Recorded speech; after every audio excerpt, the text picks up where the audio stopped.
Hey, what's up, everybody? Welcome in. Uh, hopefully, hopefully the stream holds up. Geez, today has just been just not the day. I just had to reset my internet router. So um, hopefully the stream's out okay.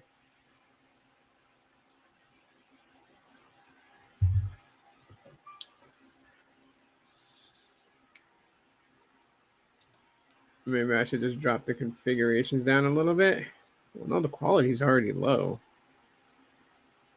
Why is it every time that I'm going to live stream Google I/O, it never fails that my stream just gets pretty choppy. So I apologize if it's super choppy. But yeah, they're about to start here in the next 6 minutes.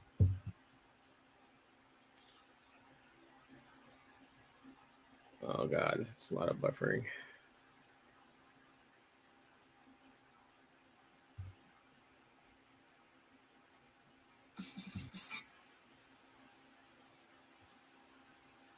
Let me know if you guys can hear it. Okay. If the audio's loud enough if it starts buffering. Golly.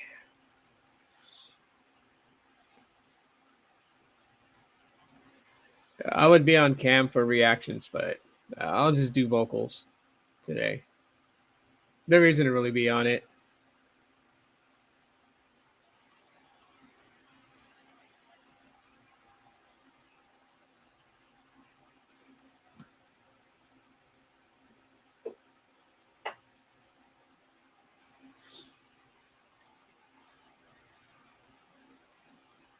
Yeah, they had like this weird concert in the beginning. What up, Titus, man? What's going on, dude? Yeah, like I don't know. I guess they were this DJ was using AI to play music while they were waiting to start. It's just one of those really weird things we see at Google I/O, but nonetheless, yeah, we're here. Finally, finally. Although the Pixel 8a was already announced, well, I'm gonna get my keyboard out of the way. I don't need it for this.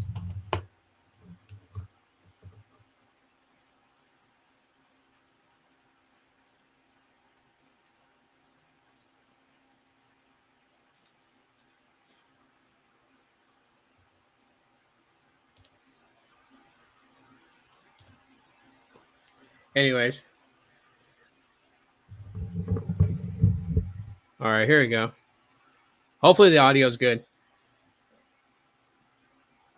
I'm so ready for this to see what they talk about. But yeah, we already had the Pixel 8a already announced. Well, unveiled, put up for pre-orders.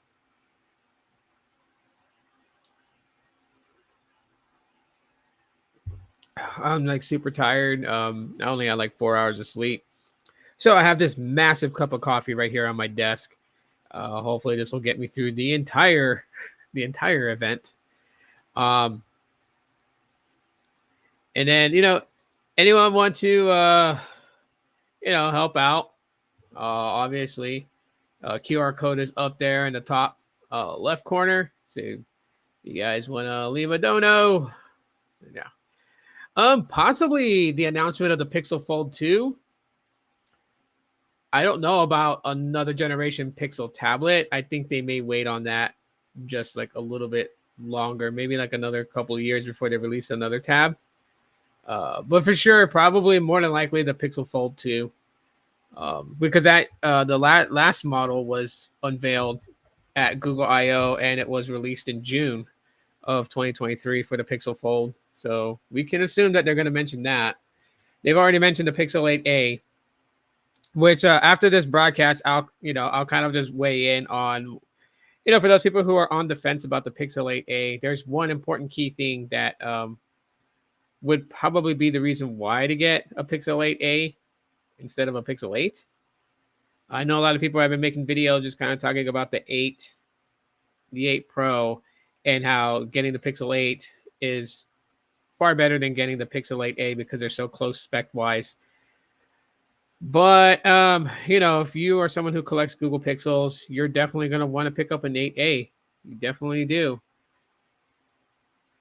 It's more than likely the last A series device that'll be made by Google, since the Pixel 9 series has three models: the 9, the 9 Pro, and the 9 Pro XL, which we'll probably also hear them talk about um, today at the keynote.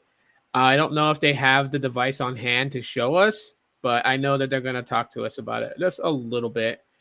Kind of like a teaser, just a little bit of stuff they'll tell us, but nothing like major, nothing drastic. Um, yeah, because they don't want to give too much away because we still got several months to go before the release of the Pixel 9 series. And since there's three models, I don't really see them doing a Pixel 9a.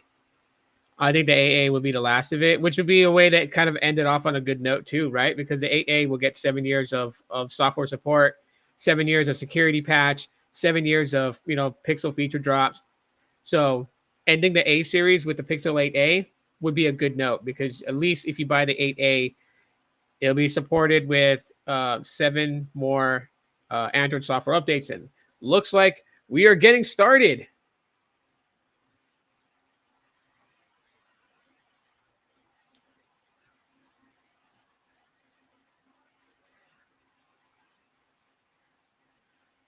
The countdown to a happy new year.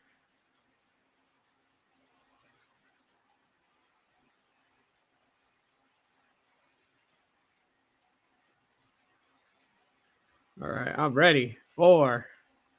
Let's go.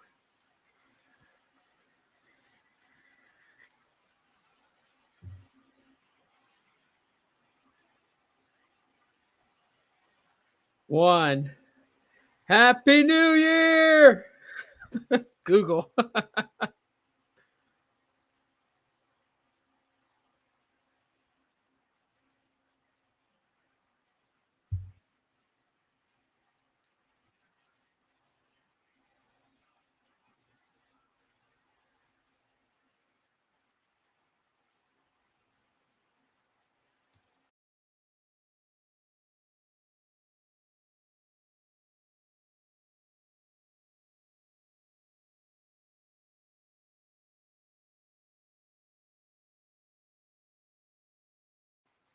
That's probably like a massive amount of people watching this, and so that's why it's so choppy too. Because I just did a speed test and everything's pretty much good on my end. Uplink is good, downlink is good. Man, oh man, this is probably one of the biggest reasons why you should get fiber internet.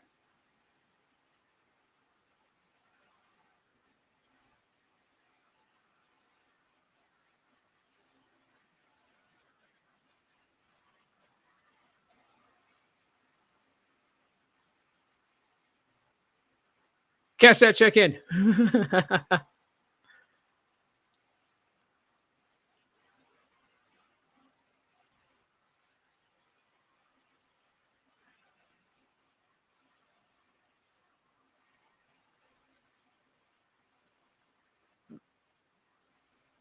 That's right, Gemini.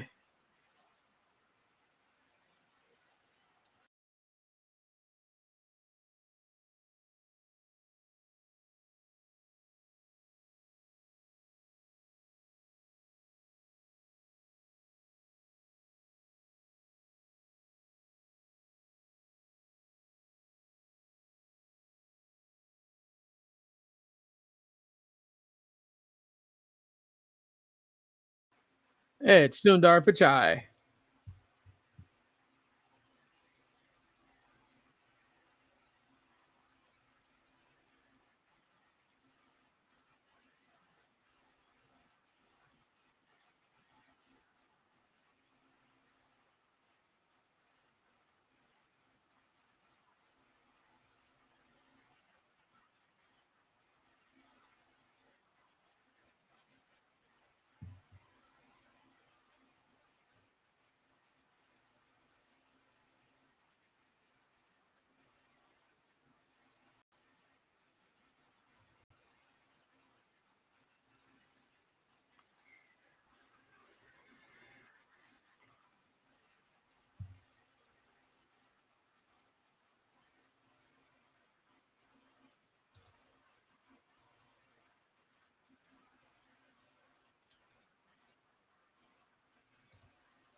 Oh my God, the stream is so choppy. And I keep testing my speeds. Are you not able to hear it? Hang on.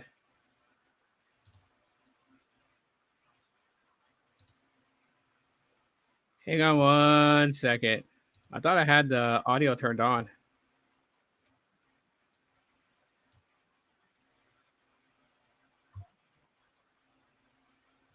Later, we introduced Gemini Can you hear it now? 1.5 Pro, delivering a big breakthrough in Oh my God, now it wants the buffer. long context. It can run 1 million tokens in production consistently, more than any other large-scale foundation model yet. We want everyone to benefit from what Gemini can do. So we have worked quickly to share these advances with all of you. Today, more than 1.5 million developers use Gemini models across our tools. You're using it to debug code, get new insights. Okay, I'm sorry about that if no one can hear it. The next generation of AI applications. We've also been bringing Gemini's breakthrough capabilities across our products in powerful ways. We'll show examples today across search, photos, workspace, Android, and more. Today, all of our 2 billion user products use Gemini. And we've introduced new experiences too, including on mobile, where people can interact with Gemini directly through the app. Now available on Android and iOS, and through Gemini Advanced, which provides access to our most capable models. Over 1 million people have signed up to try it in just 3 months, and it continues to show strong momentum. One of the most exciting transformations with Gemini has been in Google Search. In the past year, we've answered billions of queries as part of her search generative experience. People are using it to search in entirely new ways and asking new types of questions, longer and more complex queries, even searching with photos, and getting back the best the web has to offer. We've been testing this experience outside of labs, and we are encouraged to see not only an increase in search usage, but also an increase in user satisfaction. I'm excited to announce that we'll begin launching this fully revamped experience, AI overviews, to everyone in the US this week, and we'll bring it to more countries soon. Okay. AI overviews. There's so much innovation happening in search. Thanks to Gemini, we can create much more powerful search experiences, including within our products. Let me show you an example in Google Photos. We launched Google Photos almost 9 years ago. Since then, people have used it to organize their most important memories. Today, that amounts to more than 6 billion photos and videos uploaded every single day. And people love using photos to search across their life. With Gemini, you're making that a whole lot easier. Say you're at a parking station ready to pay, but you can't recall your license plate number. Before, you could search photos for keywords, and then scroll through years' worth of photos looking for the right one. Now, you can simply ask photos. It knows the cars that appear often. It triangulates which one is yours, and just tells you the license plate number. Pulling like 500 megs down with a ping of 17 milliseconds. The uplink is like over 100. And Ask Photos can also help you search your memories in a deeper way. For example, you might be reminiscing about your daughter Lucia's early milestones. You can ask Photos, when did Lucia learn to swim? You can even follow up with something more complex. Show me how Lucia's swimming has progressed. Here, Gemini goes beyond a simple search, recognizing different contexts, from doing laps in the pool, to snorkeling in the ocean, to the text and dates on her swimming certificates, and Photos packages it up all together in a summary. You can really take it all in and relive amazing memories all over again. We are rolling out Ask Photos this summer with more capabilities to come. Nice. That's a nice handy feature in Android we're going to get. Make it easier to find Unlocking photos. knowledge across formats is why we built Gemini to be multimodal from the ground up. It's one model with all the modalities built in. So not only does it understand each type of input, it finds connections between them. Multimodality radically expands the questions we can ask and the answers we will get back. I believe OpenAI was doing Long the same thing, context an announcement takes of this a step multimodal. further, enabling us to bring in even more information. Hundreds of pages of text, hours of audio, a full hour of video, or entire code repos. Or if you want, roughly 96 Cheesecake Factory menus. For that many menus, you need a 1 million token context window, now possible with Gemini 1.5 Pro. Developers have been using it in super interesting ways. Let's take a look. I wonder if this is going to go backwards into like the Pixel 7 and Pixel 6. That would be pretty cool if it did. I mean, sad part is that Gemini Nano is only available in the 8 series going forward because the it's 1 million on-device token AI. context window, and my first reaction was, there's no way they were able to achieve this. I wanted to test its technical skills. So I uploaded a line chart. It was temperatures between like Tokyo and Berlin and how they vary across the 12 months of the year. So I got in there and I threw in the Python library that I was really struggling with. And I just asked it a simple question. And it nailed it.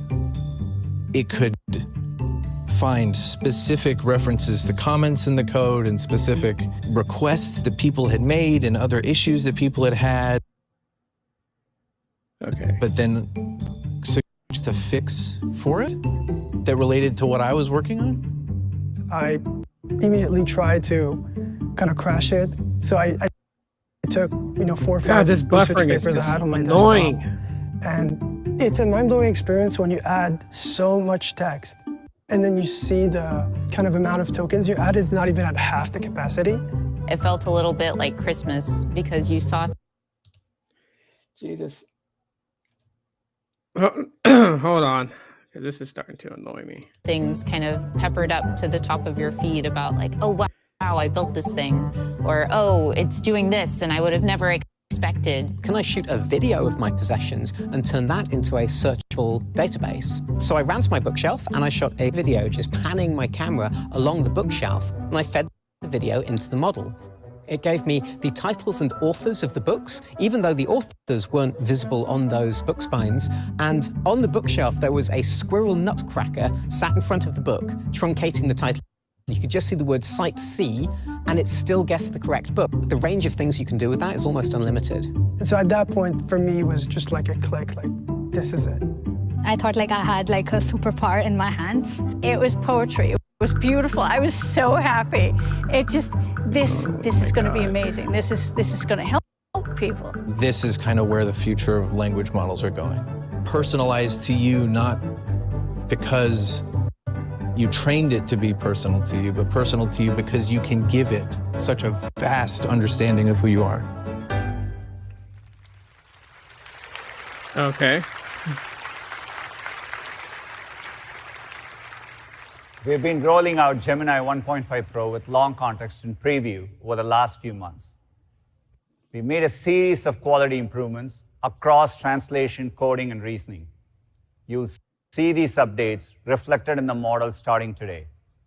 I'm excited to announce that we are bringing this improved version of Gemini 1.5 Pro to all developers globally. All right. In addition today, Gemini 1.5 Pro with 1 million context is now directly available for consumers in Gemini Advanced and can be used across 35 languages. 1 million tokens is opening up entirely new possibilities. It's exciting, but I think we can push ourselves even further. So today, we are expanding the context window to 2 million tokens.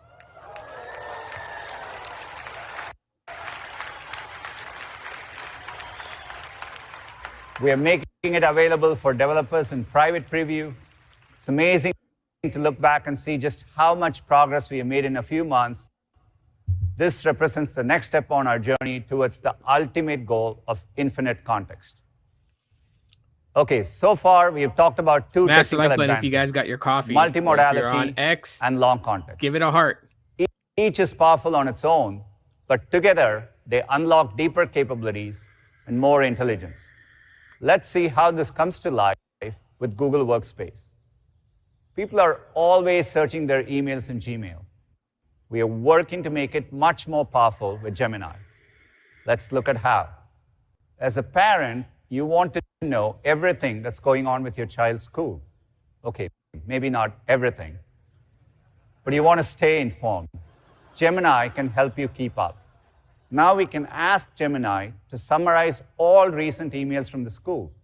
In the background, it's identifying relevant emails, even analyzing attachments like PDFs, and you get a summary of the key points and action items. So helpful. Maybe you were traveling this week and you couldn't make the PTA meeting. The recording of the meeting is an hour long. If it's from Google Meet, you can ask Gemini to give you the highlights. Ooh. Okay. This is going to be helpful for remote workers too. There's a parents group looking for volunteers. You're free that day. Of course, Gemini can draft a reply. There are countless other examples of how this can make life easier. Gemini 1.5 Pro is available today in Workspace Labs, and Aparna will share more later on.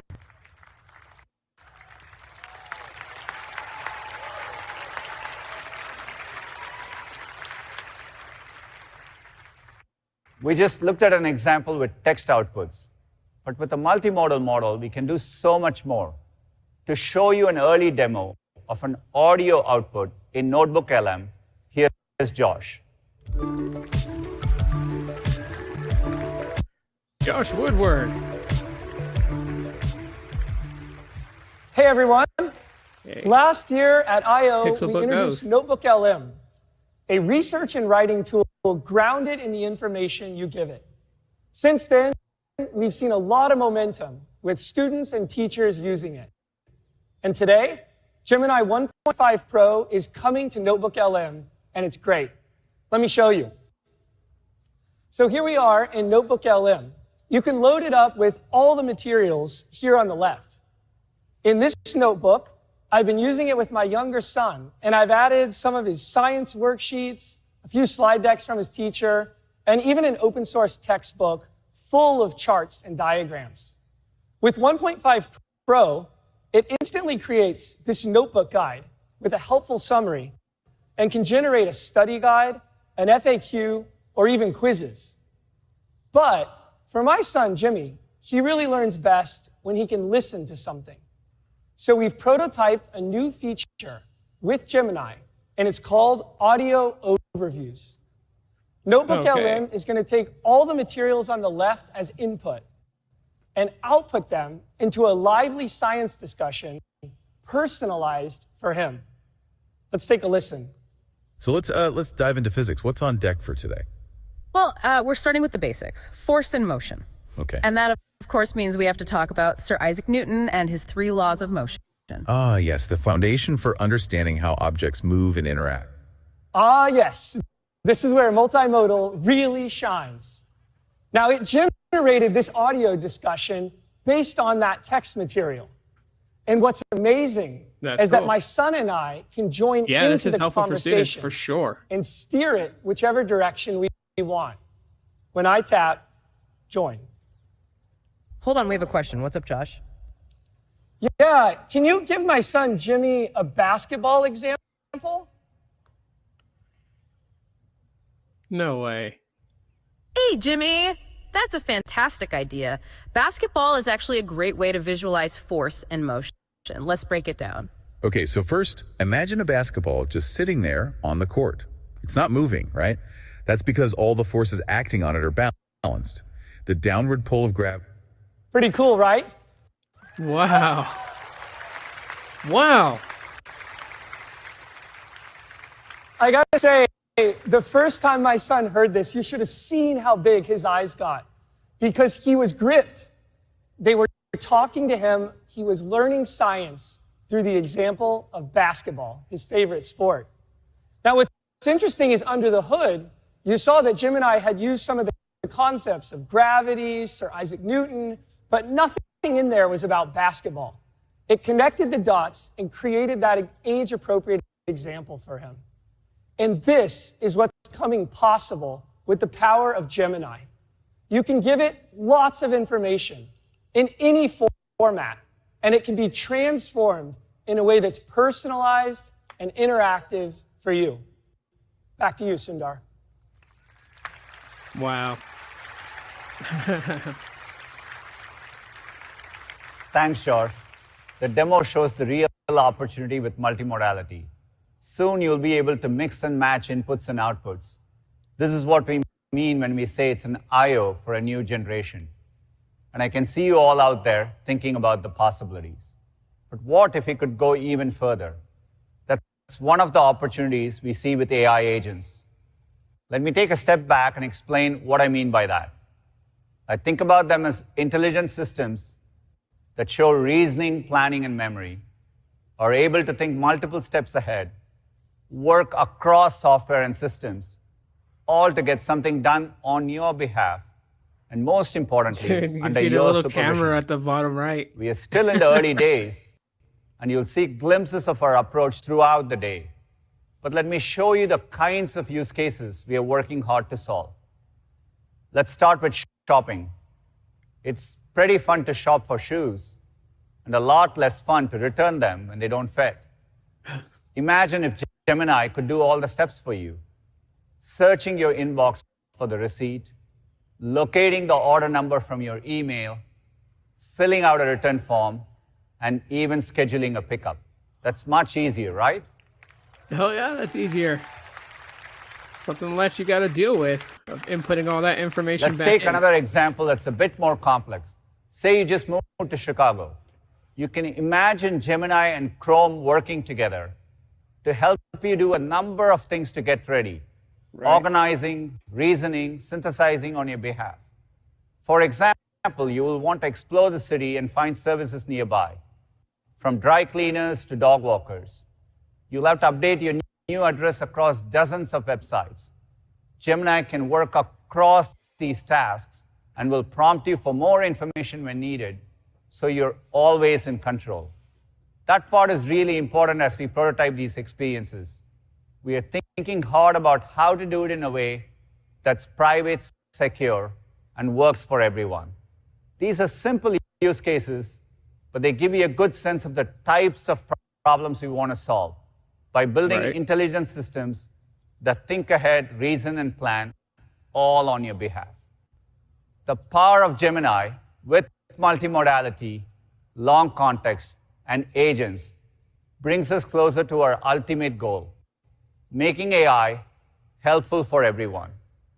We see this as how we will make the most progress against our mission, organizing the world's information across every input, making it accessible via any output, and combining the world's information with the information in your world in a way that's truly useful for you. To fully realize the benefits of AI, we'll continue to break new ground. Google DeepMind is hard at work. To share more, please welcome for the first time on the I/O stage, Sir Demis. Okay, Google DeepMind. Obviously, this is going to be a big key right here because he's actually taking over the stage. Thanks, Sundar. It's so great to be here. Ever since I was a kid playing chess for the England junior team, I've been thinking about the nature of intelligence. I was captivated by the idea of a computer that could think like a person. It's ultimately why I became a programmer and studied neuroscience. I co-founded DeepMind in 2010 with the goal of one day building AGI, Artificial General Intelligence, a system that has human-level cognitive capabilities. The scary part I've of always AI. believed that if we could build this technology responsibly, its impact would be truly profound, and it could benefit humanity in incredible ways. Last year, we reached a milestone on that path when we formed Google DeepMind. combining AI talent from across the company into one super unit. Since then, we've built AI systems that can do an amazing range of things, from turning language and vision into action for robots, navigating complex virtual 3D environments, solving I'm getting messages Olympiad-level from my wife math at the same problems, time. and even discovering You guys hear thousands of new notifications. materials. I'm sorry.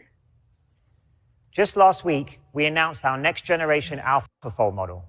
It can predict the structure and interactions of nearly all of life's molecules, including how proteins interact with strands of DNA and RNA.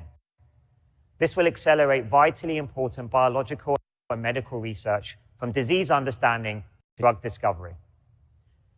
And all of this was made possible with the best infrastructure for the AI era, including our highly optimized tensor processing units. At the center of our efforts is our Gemini model. It's built up from the ground up to be natively multimodal, because that's how we interact with and understand the world around us.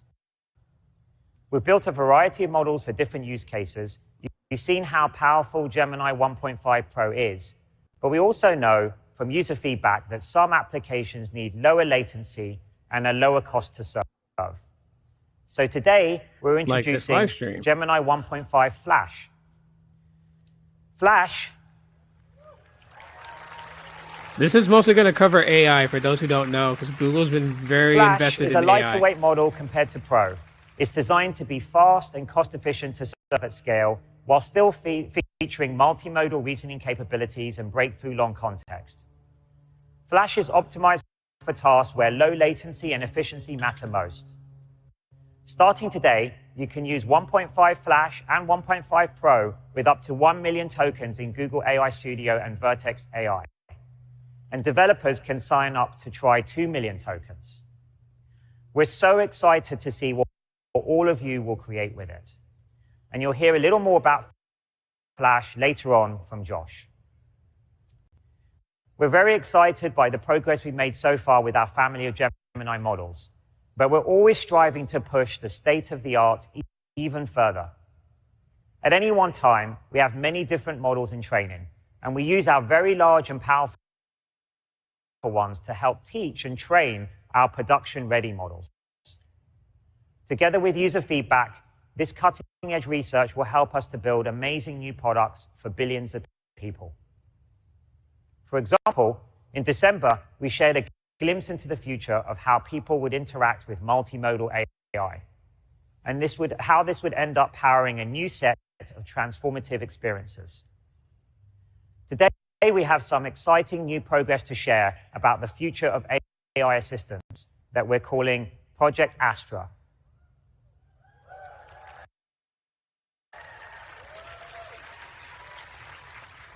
For a long time, we've wanted to build a universal AI agent that can be truly helpful in everyday life. Our work making this vision a reality goes back many years. It's why we made Gemini multimodal from the very beginning. An agent like this has to understand and respond to our complex and dynamic world just like we do. It would need to take in and remember what it sees so it can understand context and take action. And it would have to be proactive, teachable, and personal, so you can talk to it naturally without lag or delay. While we've made some great strides in developing AI systems that can understand multimodal information, getting response time down to something conversational is a difficult engineering challenge. Building on our Gemini model, we've developed agents that can process information faster by continuously encoding video frames, combining the video and speech input into a timeline of events, and caching this for efficient recall. We've also enhanced how they sound with a wider range of intonations. These agents better understand the context you're in and can respond quickly in conversation, making the pace and quality of interaction feel much more natural. Here's a video of our prototype, which we'll see has two parts. Each part was captured in a single take in real time. Okay, let's do some tests. Gosh, this Tell me when you see something that makes the sound. stream to it is just so bad. I see a speaker, which makes sound. What is that part of the speaker called? That is the tweeter. It produces high-frequency sounds.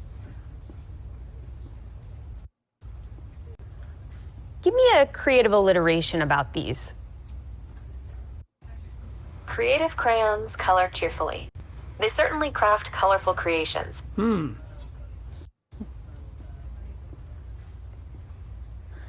What does that part of the code do?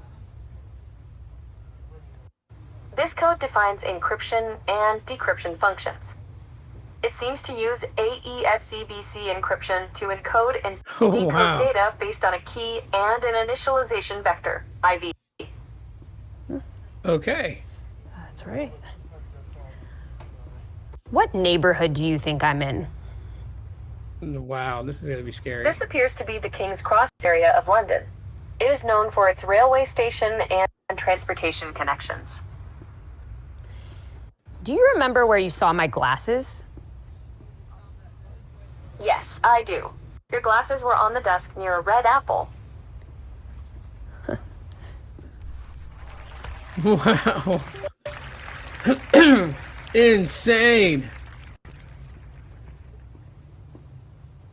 What can I add here to make this system faster?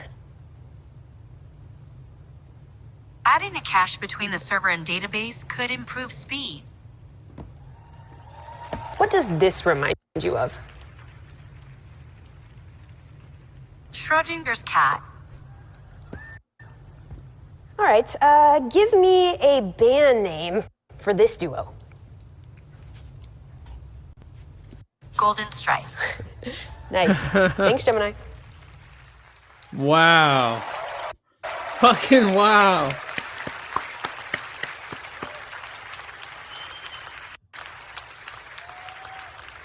I think you'll agree it's amazing to see how far AI has come, especially when it comes to spatial understanding, video processing, and memory.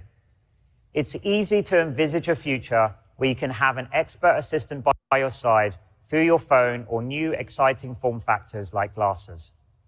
Some of these agent capabilities will come to Google products like Gemini app later this year. For those of you on site today, you can try out a live demo version of this experience in the AI sandbox area. Okay.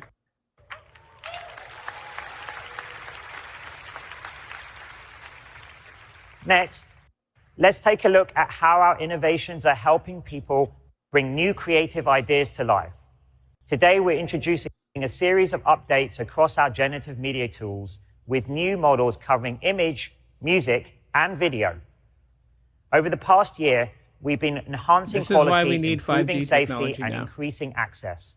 To help tell this story, here's Doug.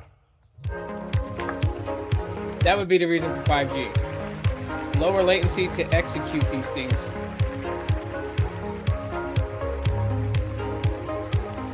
Thanks, Demis. Over the past few months, we've been working hard to build a new image generation model from the ground up, with stronger evaluations, extensive red teaming, and state-of-the-art watermarking with SynthID. Today, I'm so excited to introduce Imagine 3. It's our most capable image generation model yet. Imagine 3 is more photorealistic. You can literally count the whiskers on its snout, with richer details, like this incredible sunlight in the shot, and fewer visual artifacts or distorted images. It understands prompts written the way people write. The more creative and detailed you are, the better. And Imagine 3 remembers to incorporate small details, like the wildflowers or small blue bird in this longer prompt. Plus, this is our best model yet for rendering text, which has been a challenge for image generation models. In side-by-side comparisons, independent evaluators preferred Imagine 3 over other popular image generation models. In sum, Imagine 3 is our highest quality image generation model so far. You can sign up today to try Imagine 3 in ImageFX, part of our suite of AI tools at labs.google. And it'll be coming soon to developers and enterprise customers in Vertex AI. Another area full of creative possibility is generative music. I've been working in this space for over 20 years, and this is by far the most exciting year of my career. We're exploring ways of working with artists to expand their creativity with AI. Together with YouTube, we've been building Music AI Sandbox, a suite of professional music AI tools that can create new instrumental sections from scratch, transfer styles between tracks, and more. To help us design and test them, we've been working closely with incredible musicians, songwriters, and producers. Some of them made even entirely new songs in ways that would have not been possible without these tools. Let's hear from some of the artists we've been working with.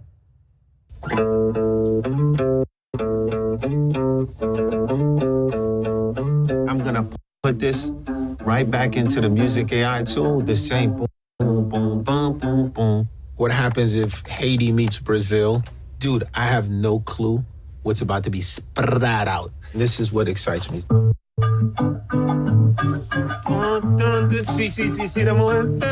As a hip-hop producer, we dug in the crates. We playing these vinyls, and the part where there's no vocal, we pull it, we sample it, and we create an entire song around that. So right now, we digging in the infinite crate. It's endless. Where I found the AI really useful for me, this way to like fill in the sparser sort of elements of my loops. Oh, this was the guy that opened the show. Bongos. We're gonna put viola. We're gonna put He was actually doing a rhythmic live demo clapping, before. and we're gonna see what happens there. Woo! And it makes it sound, ironically, at the end of the day, a little more human. So then this is entirely Google's loops right here. These are gloops. It's like having like this weird friend that's just like, try this, try that. And then you're like, oh, okay. Yeah, no, that's pretty dope. Yeah, grouping up, instead of grouping up, instead of go up. The tools are capable of speeding up the process of what's in my head, getting it out. You're able to move light speed with your creativity. This is amazing. That right there?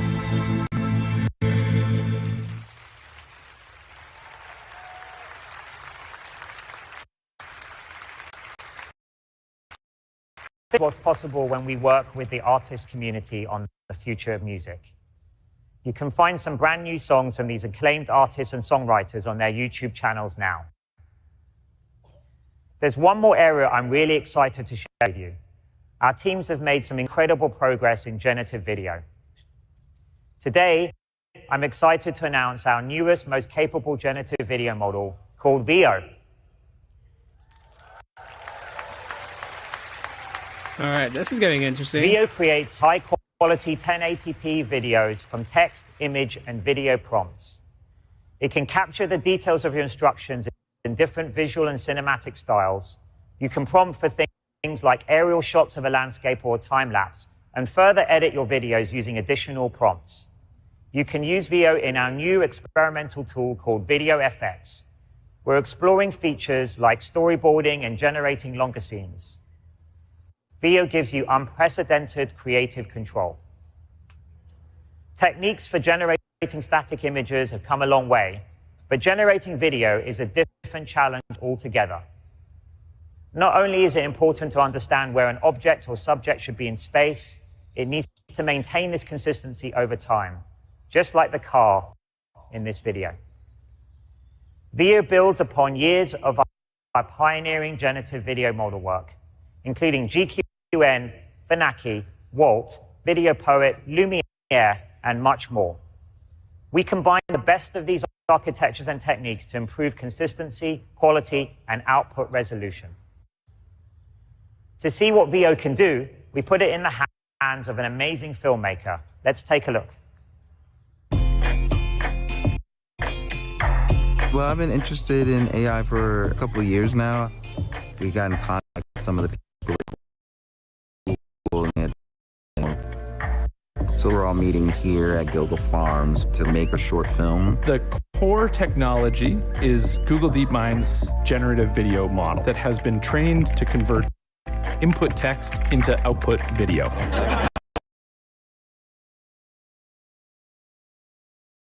That were otherwise not possible. We can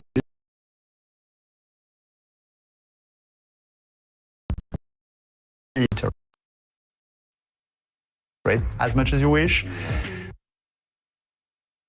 And so we've been hearing that feedback is that it allows for like more optionality, more iteration, more improvisation. My apologies. But that's what's cool about it is like you can make a mistake I'm faster. sorry. That's all you really want at the end of the day. At least in art, it's just to make mistakes fast. So using Gemini's multimodal capabilities to training process, VO is able to better the prompt.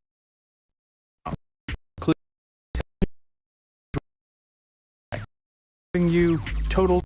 Everybody's going to become a director, and everybody should be a director.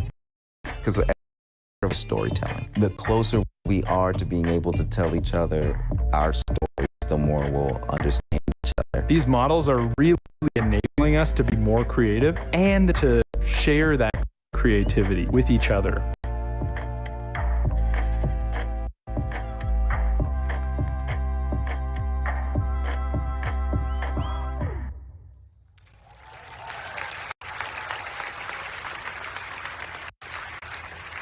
Over the coming weeks, some of these features will be available to select creators through video effects at labs.google, and the waitlist is open now. Of course, these advances in generative video go beyond the beautiful visuals you've seen today. By teaching future AI models how to solve problems creatively, or in effect, simulate the physics of our world, we can build more useful systems that can help people communicate in new ways, and thereby of AI. When we first began this journey to build AI more than 15 years ago, we knew that one day it would change everything. Now that time is here, and we continue to be amazed by the progress we see and inspired by the advances still to come on the path to AGI. Thanks, and back to you, Sundar.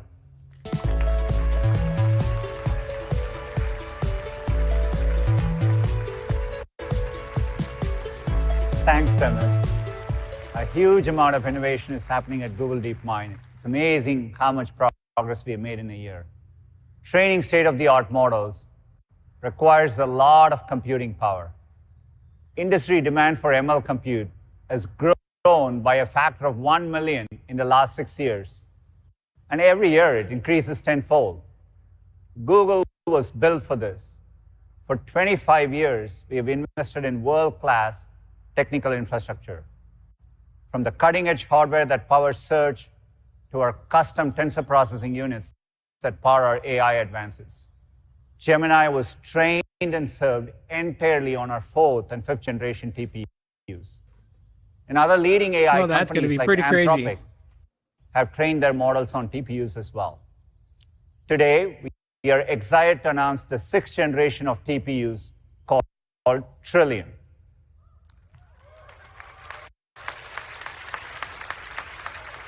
Trillium delivers a 4.7x improvement in compute performance per chip over the previous generation. It's our most efficient and performant TPU today. We'll make Trillium available to our cloud customers in late 2024. Alongside our TPUs, we are proud to offer CPUs and GPUs to support any workload.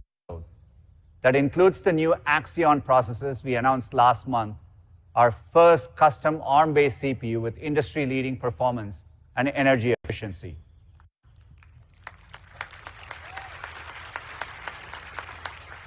We are also proud to be one of the first cloud providers to offer NVIDIA's cutting-edge Blackwell GPUs available in early 2025. We are fortunate to have a long-standing partnership with NVIDIA, excited to bring Blackwell's capabilities to our customers. Chips are a foundational part of our integrated end-to-end system. From performance-optimized hardware and open software to flexible consumption models, this all comes together in our AI hypercomputer, a groundbreaking supercomputer architecture.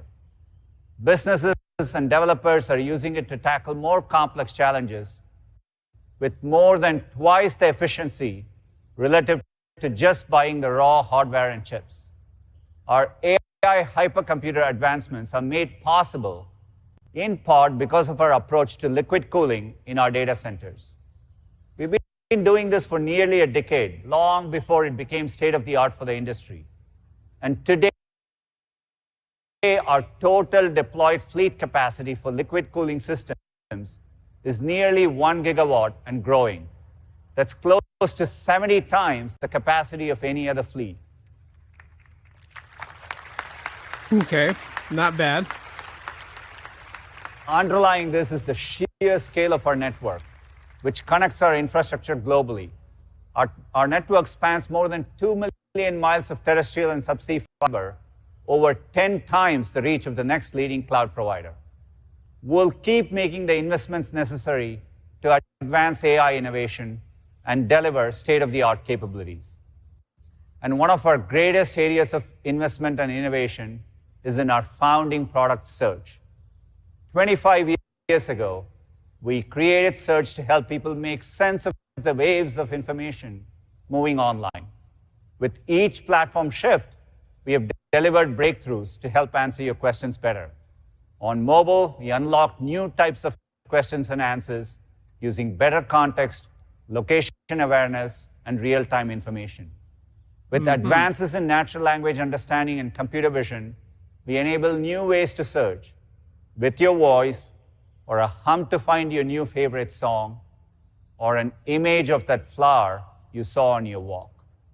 Now you can even circle to search those cool new shoes you might want to buy. Go for it. You can always return them later. Of course, search in the Gemini era will take this to a whole new level. Combining our infrastructure strengths, the latest AI capabilities, our high bar for information quality, our decades of experience connecting you to the richness of the web, the result is a product that does the work for you. Google Search is generative AI at the scale of human curiosity, and it's our most exciting chapter of search yet. Skynet. To tell you more, here's Liz. We have real-life Skynet now. Just don't put it in charge over our defense system.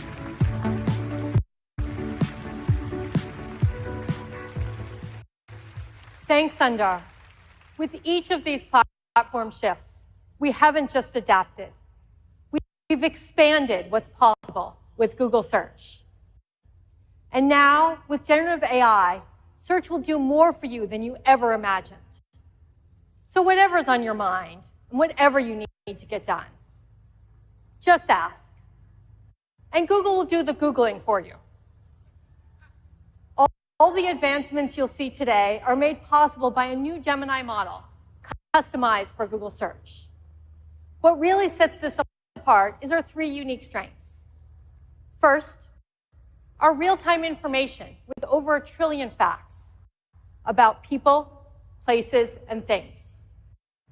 Second, our unparalleled ranking and quality systems, trusted for decades to get you the very best of the web.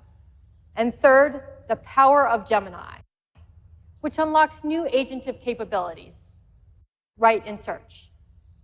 By bringing these 3 things all together, we're able to dramatically expand what's possible with Google Search, yet again. This is Search in the Gemini era. So let's dig in. You've heard today about AI overviews and how helpful people are finding them. With AI overviews, Google does the work for you. Instead of piecing together all the information yourself, you can ask your question. And as you see here, you can get an answer instantly, complete with a range of perspectives and links to dive deeper. As Sundar shared, AI it's like they're overviews stretching will begin that rolling part out out to to everyone eat in up the time US, as much as starting possible. today, with more countries soon. Nothing. And by the end You of and the I year, can pretty AI much say, overviews like, will come we to get over it. 1 billion people AI in is Google in Search. search. But this is just the first step. We're making AI overviews even more helpful for your most complex questions, the types that are really more like 10 questions in one. You can ask your entire question with all its sub-questions and get an AI overview in seconds. To make this possible, we're introducing multi-step reasoning in Google Search, so Google can do the researching for you. For example, let's say you've been trying to get into yoga and Pilates. Finding the right studio can take a lot of research. There's so many factors you need to consider. Soon you'll be able to ask Search to find the best yoga or Pilates studios in Boston and show you details on their inter-offers and the walking time from Beacon Hill. As you can see here, Google gets to work for you, finding the most relevant information and bringing it together into your AI overview. You get some studios with great ratings and their introductory offers. And you can see the distance for each. Like this one, it's just a 10-minute walk away. Right below, you see where they're located, laid out visually. And you've got all this from just a single search. Under the hood, our custom Gemini model acts as your AI agent, using what we call multi-step reasoning. It breaks your bigger question down into all its parts, and it figures out which problems it needs to solve, and in what order. And thanks to our real-time info and ranking expertise, it reasons using the highest quality information out there. So since you're asking about places, it taps into Google's index of information about the real world, with over 250 million places, and updated in real time, including their ratings, reviews, business hours, and more. Research that might have taken you minutes or even hours, Google can now do on your behalf in just seconds. Next, let me show you another way multi-step reasoning in Google Search can make your life that much easier. Take planning, for example. Dreaming up trips and meal plans can be fun, but doing the work of actually figuring it all out, no thank you. With Gemini and Search, Google does the planning with you. Planning is really hard for AI to get right. It's the type of problem that takes advanced reasoning and logic. After all, if you're meal planning, you probably don't want mac and cheese for breakfast, lunch, and dinner. Okay, my kids might, but say you're looking for a bit more variety. Now you can ask Search to create a 3-day meal plan for a group that's easy to prepare. And here you get a plan with a wide range of recipes from across the web. This one for overnight oats looks particularly interesting. And you can easily head over to the website to learn how to prepare them. If you want to get more veggies in, you can simply ask Search to swap in a vegetarian dish. And just like that, Search customizes your meal plan. And you can export your meal plan or get the This ingredients. choppiness is just really getting to me. Just by Sorry. tapping here. I am so sorry. I don't know what is Looking up ahead, with the stream. you can imagine asking Google to add everything to I've your been preferred trying to, shopping in cart. silence with my Then mic we're muted really and trying to cooking. fix it. These planning capabilities mean Search will be able to help plan everything from meals and trips to parties, dates, workout routines, and more. So you can get all the fun of planning without any of the hassle. You've seen how Google Search can help with increasingly complex questions and planning. But what about all those times when you don't know exactly what to ask and you need some help brainstorming? When you come to search for ideas, you'll get more than an AI-generated answer. You'll get an entire AI-organized page, custom built for you and your question. Say you're heading to Dallas to celebrate your anniversary, and you're looking for the perfect restaurant. What you get here breaks AI out of the box, and it brings it to the whole page. Our Gemini model uncovers the most interesting angles for you to explore and organizes these results into these helpful clusters. Like you might never have considered restaurants with live music, or ones with historic charm. Our model even uses contextual factors, like the time of the year. So since it's warm in Dallas, you can get rooftop patios as an idea. And it pulls everything together into a dynamic, whole-page experience. You'll start to see this new AI-organized search results page when you look for inspiration, starting with dining and recipes, and coming to movies, music, books, hotels, shopping, and more.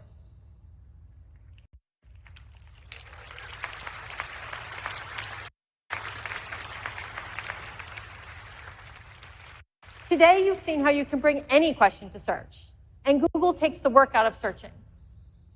But your questions aren't limited to words in a text box. And sometimes even that picture can't tell the whole story. Earlier, Demis showed you our latest advancements in video understanding. And I'm really excited to share that soon you'll be able to ask questions with video right in Google Search. Let me introduce Rose to show you this in a live demo.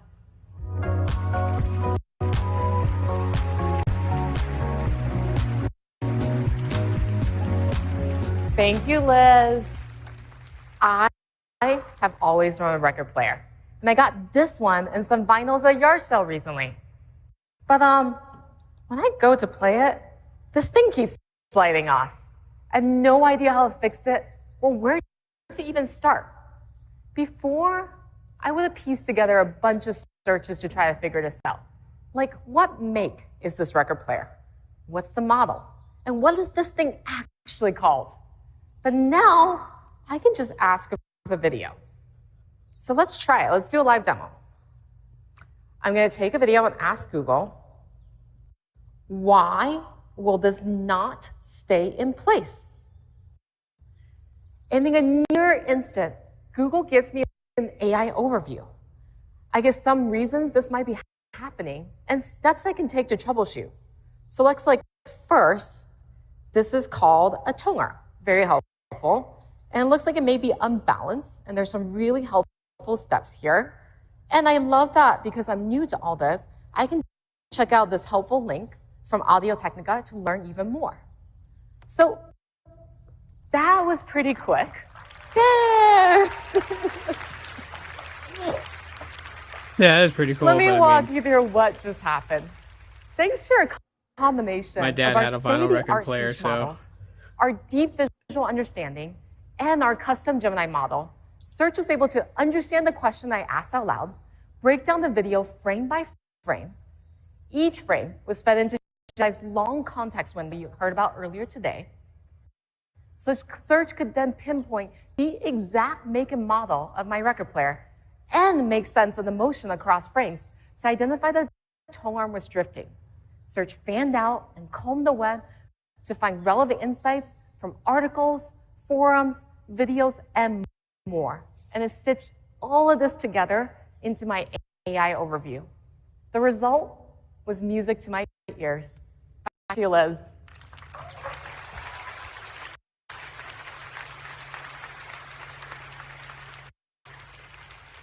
Everything you saw today is just a glimpse of how we're reimagining Google Search in the Gemini era.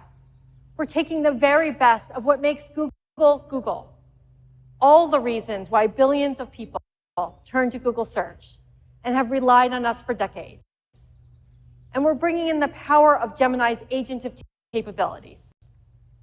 So Google will do the searching, the researching, the planning, the brainstorming, and so much more. All you need to do is just ask. You'll start to see these features rolling out in Search in the coming weeks. Opt into Search Labs to be among the first to try them out. Now, let's take a look at how this all comes together in Google Search this year. I got that swagger, I got the feet, I got that new thing. Okay, be prepared. It's going to cut out here in just a second, and the reason why is that I'm really trying to get this fixed. So I apologize. Figured I would do it during like a whole video thing or whatever. Try to get this fixed. So it stops doing that weird ass like play. It's just constantly like popping and stopping and okay, let's see. Hopefully this will do it.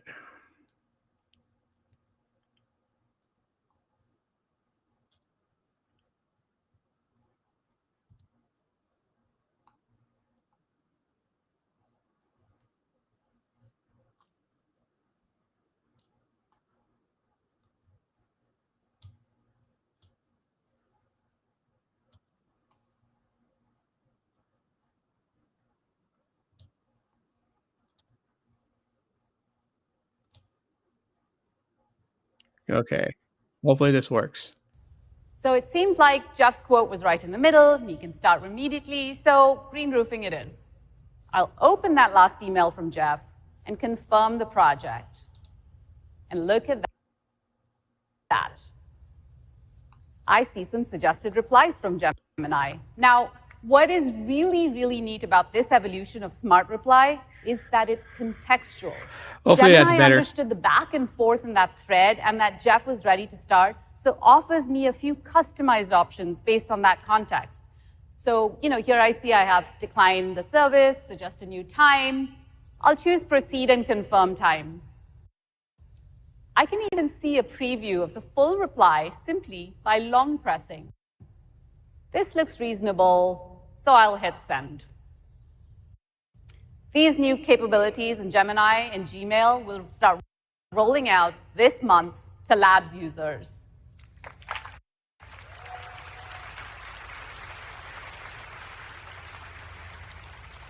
Okay, so Yeah, poor one Bora of the was really yawning. neat things about Workspace apps She wants like the Pixel Gmail, Fold 2 Drive, announcement. Docs, Calendar is how well they work together. And in our daily lives, we often have information that flows from one app to another, like, say, adding a calendar entry from Gmail or creating reminders from a spreadsheet tracker. Fixed it a little But bit. what if Gemini could make these journeys totally seamless? Perhaps even automate them for you entirely. So let me show you what I mean with a real-life example. My sister is a self-employed photographer, and her inbox is full of appointment bookings, receipts, client feedback on photos, and so much more. Now, if you're a freelancer or a small business, you really want to focus on your craft and not on bookkeeping and logistics. So let's go to her inbox and take a look. Lots of unread emails. Let's click on the first one. It's got a PDF that's an attachment from a hotel as a receipt, and I see a suggestion in the side panel. Help me organize and track my receipts. Let's click on this prompt.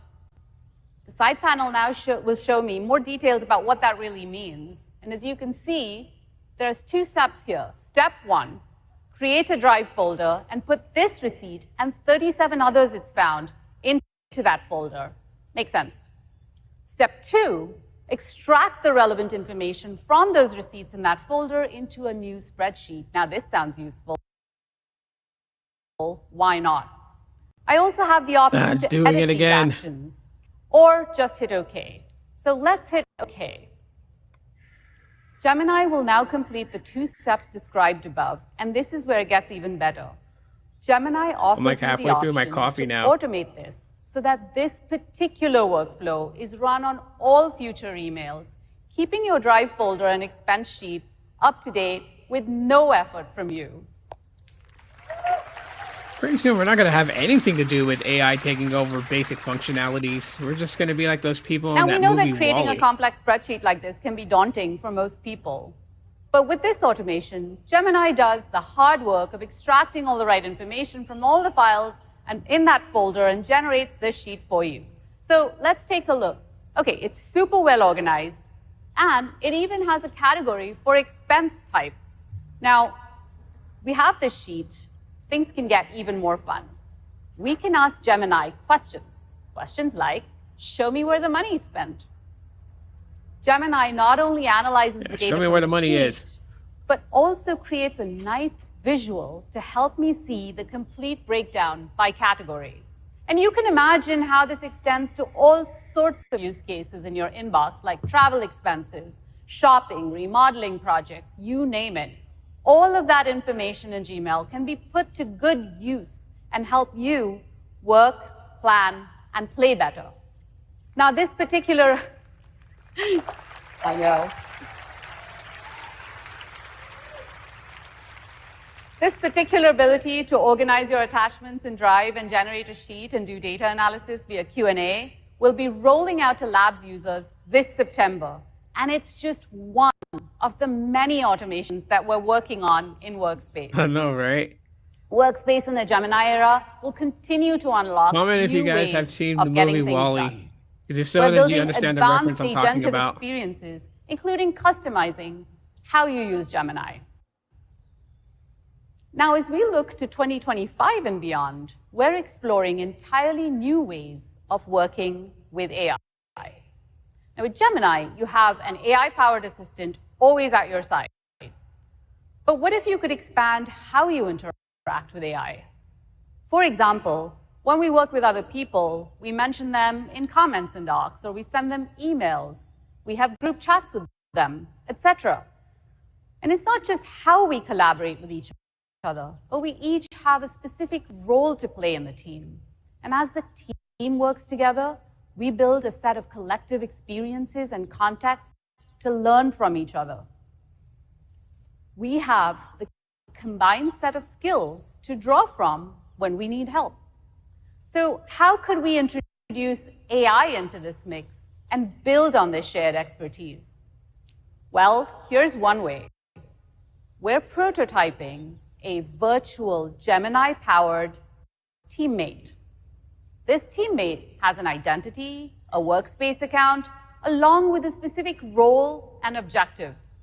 Let me bring Tony up to show you what I mean. Hey, Tony. Hey, Aparna. So AI will have its own profile and like workspace. Hey, everyone. Okay, so let me start by showing you how we set up this virtual teammate. As you can see, the teammate has its very own account, and we can go ahead and give it a name. We'll do something fun like Chip. Chip's been given a specific job role with a set of descriptions on how to be helpful for the team. You can see that here. Projects, we've listed a few out to organize information and provide context, and a few more things. Now that we get our virtual teammate, let's go ahead and see Chip in action. To do that, I'll switch us over here to Google Chat.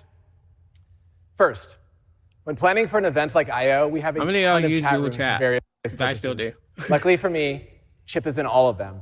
It's the last to quickly catch up, of I might ask Hangouts. a question like, anyone know if our I/O storyboards are approved? Because we've instructed Chip to track this project, Chip searches across all the conversations and knows to respond with an answer. There it is.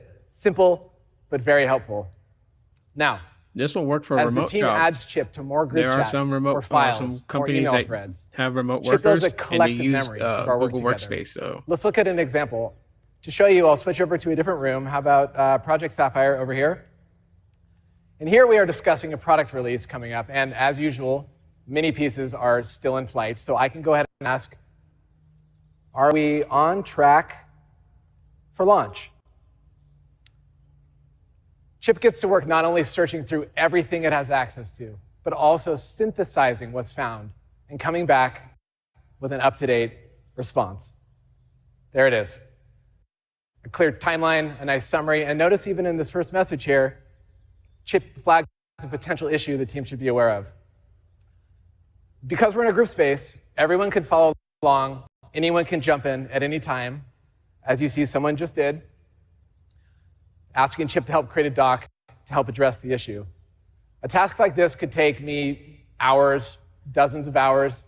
Chip can get it all done in just a few minutes, sending the doc over right when it's ready. So much of this practical helpfulness comes from how we've customized Chip to our team's needs and how seamlessly this AI is integrated directly into where we're already working. Back to you, Aparna. Thank you, Tony.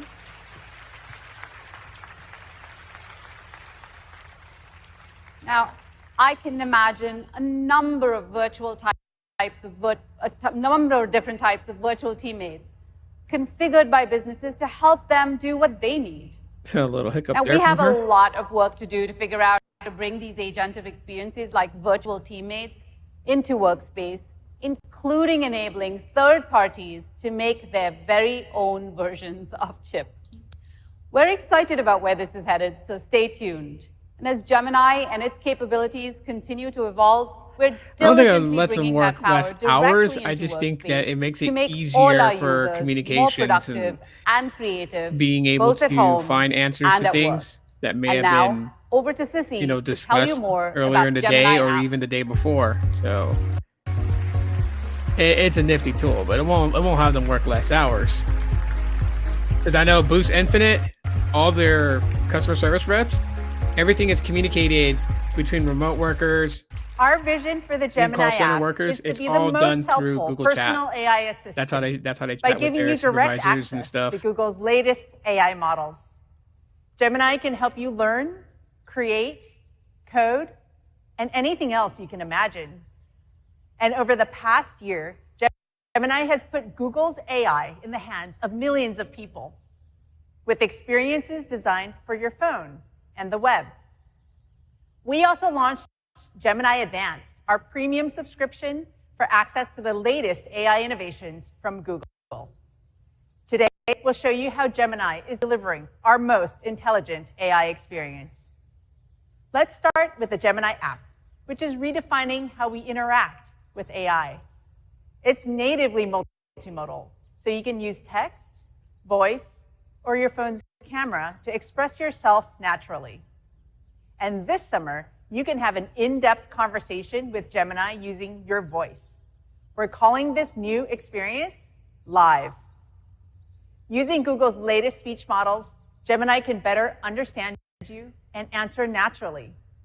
You can even interrupt while Gemini is responding, and it will adapt to your speech patterns. And this is just the beginning. We're excited to bring the speed gains and video understanding capabilities from Project Astra to the Gemini app. When you go live, you'll be able to open your camera so Gemini can see what you see and respond to your surroundings in real time. Now, the way I use Gemini isn't the way you use Gemini. So we're rolling out a new feature that lets you customize it for your own needs and create personal experts on any topic you want. We're calling these gems.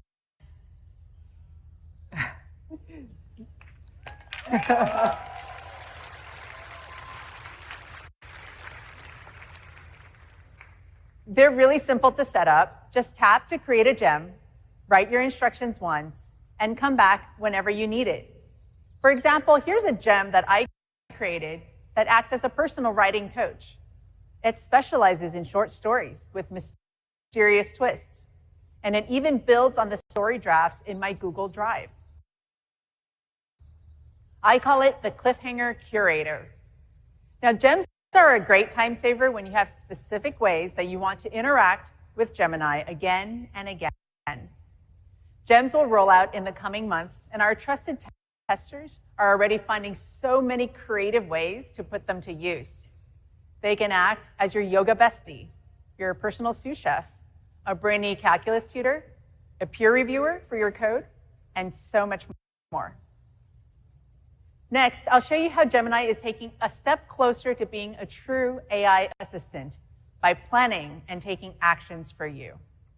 Now, we all know that chatbots can give you ideas for your next vacation, but there's a lot more that goes into planning a great trip. It requires reasoning that considers space-time logistics and the intelligence to prioritize and make decisions.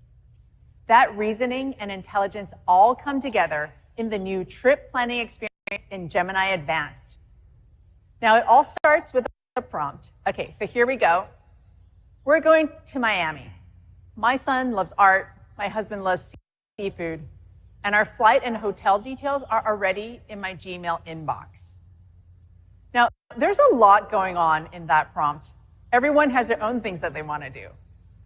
To make sense of these variables, Gemini starts by gathering all kinds of information from search and helpful extensions like Maps and Gmail. It uses that data to create a dynamic graph of possible travel options, taking into account all of my priorities and constraints. The end result is a personalized vacation plan presented in Gemini's new dynamic UI. Now, based on my flight information, Gemini knows that I need a 2.5-day itinerary.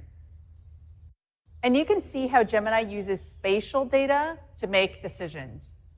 Our flight lands in the late afternoon, so Gemini skips a big activity that day and finds a highly rated seafood restaurant close to our hotel. Now, on Sunday, we have a jam-packed day. I like these recommendations, but my family likes to sleep in.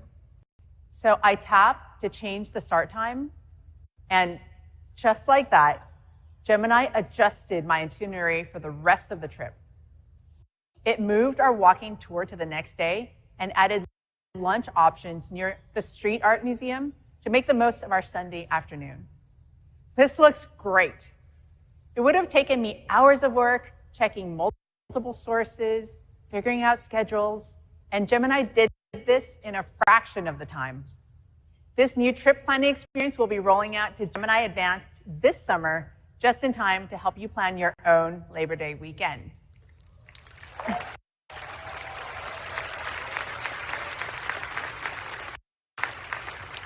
Okay, that's pretty cool. All right, we saved the best for last. You heard Sundar say earlier that starting today, Gemini Advanced subscribers get access to Gemini 1.5 Pro with 1 million tokens.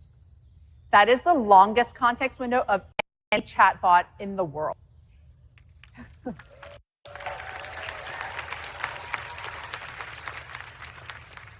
It unlocks incredible new potential in AI, so you can tackle complex problems that were previously unimaginable. You can upload a PDF up to 1,500 pages long, or multiple files to get insights across a project. And soon you can upload as much as 30,000 lines of code or even an hour-long video. Gemini Advanced is the only chatbot that lets you process this amount of information. Now just imagine how useful this will be. So they're giving students. OpenAI a run for its money with Let's say you spent ChatGPT. months on your thesis and you could really use a fresh perspective. You can upload your entire thesis, your sources, your notes, your research, and soon interview audio recordings and videos too. So Gemini has all of this context to give you actionable advice. It can dissect your main points, identify improvements, and It even could do your role term play as paper your for you, professor. so you don't have to do it. So you can feel confident in your Oh, work. this is a bad idea. And check out what Gemini Advanced can do with your spreadsheets, with the new data analysis feature launching in the coming weeks. Maybe you have a side hustle selling handcrafted products, but you're a better artist than accountant, and it's really hard to understand which products are worth your time. Simply upload all of your spreadsheets and ask Gemini to visualize your earnings and help you understand your profit. Gemini goes to work calculating your returns and pulling its analysis together into a single chart so you can easily understand which products are really paying off. Now, behind the scenes, Gemini writes custom Python code to crunch these numbers. And of course, your files are not used to train our models. Oh, and just one more thing. Later this year, we'll be doubling the long context window to 2 million tokens. All right. College students, you guys get a break. We absolutely can't wait for you to try all of this for yourself. Gemini is continuing to evolve and improve at a breakthrough pace. Pretty much. We're My son making Gemini uses, more multimodal, Gemini to more help him with, agentive, and more intelligent, projects with at the his school. capacity to process the He's got a most final information project of any tomorrow that chatbot he's going in the to world.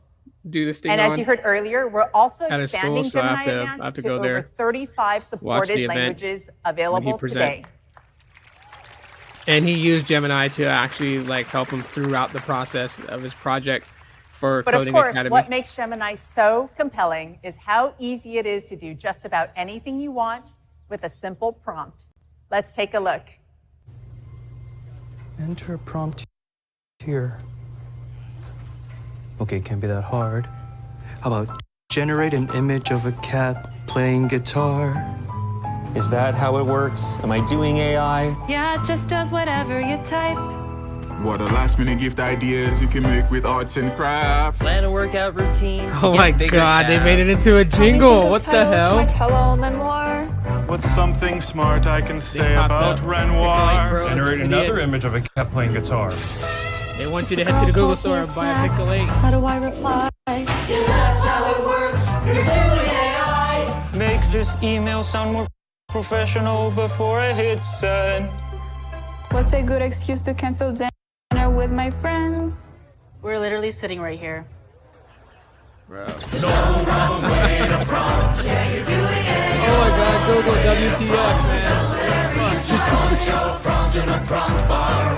man. Or just generate an image of a cat playing guitar. You know I can do other stuff, right? That's hilarious.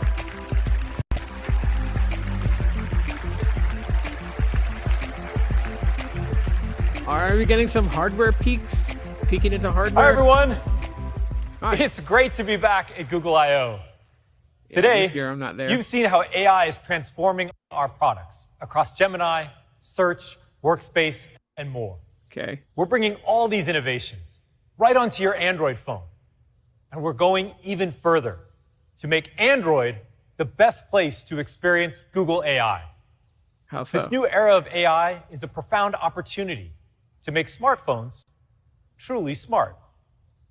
Our phones have come a long way. Tokens in not a as in short crypto. time, but if you think about it, They're not, it's not crypto. It basically just has to do with the amount of AI commands this executed. is a once-in-a-generation moment to reinvent You get like a what longer phones window can do. to have it So we've embarked do on a things, multi-year journey search to through things that reimagine you upload Android to it. Basically, is with what it is. AI at the core.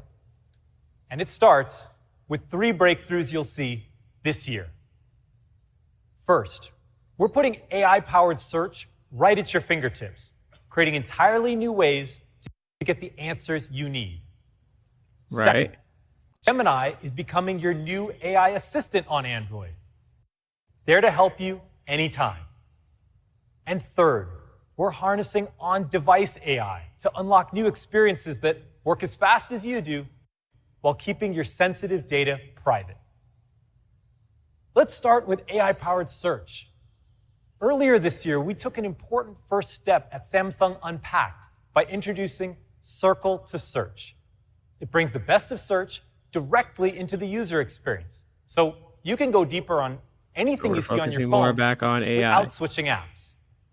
Fashionistas are finding the perfect shoes, home chefs are discovering new ingredients, and with our latest update, it's never been easier to translate whatever's on your screen, like a social post in another language.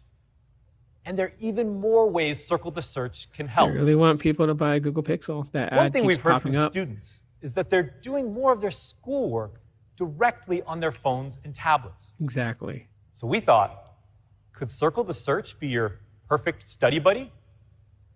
Let's say my son needs help with a tricky physics word problem, like this one. My first thought is, oh boy, it's been a while since I thought about kinematics. If he's stumped on this question, instead of putting me on the spot, he can circle the exact part he's stuck on and get step-by-step instructions, right where he's already doing the work. Of course, final velocity equals initial velocity plus acceleration times elapsed time. Right. I was just about to say that. Seriously, though, I love how it shows how to solve the problem, not just the answer. This new capability is available today. It's basically the And easiest later way to this cheat year, because if Circle to your Search will be able teacher to or tackle professor more tries to tell complex you, problems to prove involving it, symbolic formulas, well, you get the breakdown of how to diagrams, solve it, so it graphs, seems like you and did learn when really you're just Circle letting to Search is AI only figure it on out for you. Android. Nice job. It's available Google. on Nice more than job. 100 million devices I today. gotta laugh. There's got to be some and sort of we're on limitations track to that double that schools are by going to the do end because of of the this.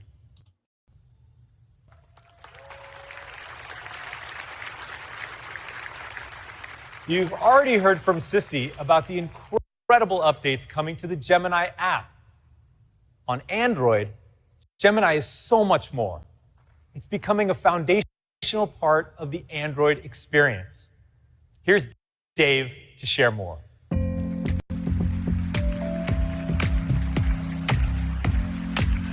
Come on, Dave, share more about AI. We've only heard everyone. about it for the last hour and A a couple of half. months ago, we launched Gemini on Android. And like Circle to Search, Gemini works at the system level. So instead of going to a separate app, I can bring Gemini right to what I'm doing. Now, we're making Gemini context aware. So it can anticipate what you're trying to do and provide more helpful suggestions in the moment. In other words, to be a more helpful assistant. So let me show you how this works. And I have my shiny new Pixel 8a here to help me. He just had to say it, my shiny new Pixel 8a. So my friend Pete Give is everybody asking in if I the want to crowd a play Pixel 8a pickleball like this you guys weekend. did. And with I know how to play Pixel 3a. tennis, sort of. Like everyone, I look have to under say your that for seat. but I'm new to this pickleball thing. So I'm going to reply and try to be funny. And I'll say, is that like tennis, but with pickles? This would be actually a lot funnier with a meme. So let me bring up Gemini to help with that. And I'll say, create image of tennis with pickles. Now, one new thing you'll notice is that the Gemini window now hovers in place above the app so that I stay in the flow. OK, so that generates some pretty good images. What's nice is I can then drag and drop any of these directly into the Messages app below. So, like so. Cool, let me send that. That is pretty fucking cool. Sorry if that like blasted out in volume, but All that's right, pretty Pete was cool. typing, and he says, he's sending me a video on how to play pickleball. All right, thanks, Pete. Let's tap on that. That launches YouTube. But you know, I only have 1 or 2 burning questions about the game, and I can bring up Gemini to help with that. And because it's context aware, Gemini knows I'm looking at a video, so it proactively shows me an Ask This Video chip. So let me tap on that. And now I can ask specific questions about the video. So for example, what is can't type, the 2 bounce rule? Because that's something that I've heard about but don't quite understand in the game. By the way, this uses signals like YouTube's captions, which means you can use it on billions of videos. So give it a moment, and there. I get a nice, succinct answer. The ball must bounce once on each side of the court after a serve. OK. Cool. Let me go back to Messages. And Pete's followed up, and he says, you're an engineer, so here's the official rule book for pickleball. OK, thanks, Pete. Pete's very helpful, by the way. OK, so we tap on that, launches a PDF. That's an 84-page PDF. I don't know how much time Pete thinks I have. Anyway, us engineers, as you all know, like to work smarter, not harder. So instead of trolling through this entire document, I can pull up Gemini to help. And again, Gemini anticipates what I need and offers me an Ask This PDF option. So if I tap on that, Gemini now ingests all of the rules to become a pickleball expert. And that means I can ask very esoteric questions, like, for example, are spin serves allowed? And let's hit that, because I've heard that rule may be changing. Now, because I'm a Gemini Advanced user, this works on any PDF and takes full advantage of the long context window. And there's just lots of times when that's useful. For example, let's say you're looking for a quick answer in an appliance user manual. And there you have it. It turns out, nope, spin serves are not allowed. So Gemini not only gives me a clear answer to my question, it also shows me exactly where in the PDF to learn more. Awesome. OK.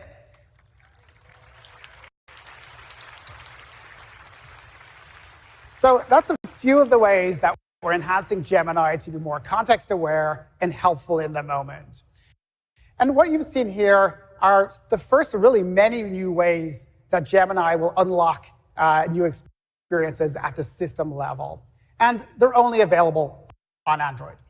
You'll see these and more coming to hundreds of millions of devices over the next couple of months. Now, building Google AI directly into the OS elevates the entire smartphone experience. And Android is the first mobile operating system to include a built-in on-device foundation model. This lets us bring Gemini goodness from the data center right into your pocket. So the experience is faster while also protecting your privacy. Starting with Pixel later this year, we'll be expanding what's possible with our latest model, Gemini Nano with multimodality. This means your phone can understand the world the way you understand it. So not just through text input, but also through sights, sounds, so and this would be spoken like language. available on the Pixel 8. Let me give you an example. 2.2 billion people experience blindness or low vision. So several years ago, we developed TalkBack, an accessibility feature that helps people navigate their phone through touch and spoken feedback. Helping with images is especially important. In fact, my colleague Caro, who uses TalkBack, will typically come across 90 unlabeled images per day. Thankfully, TalkBack makes them accessible.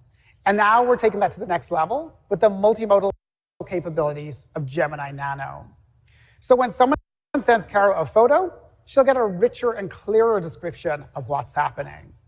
Or let's say Caro is shopping online for an outfit. Now she can get a crystal clear description of the style and cut to find the perfect look.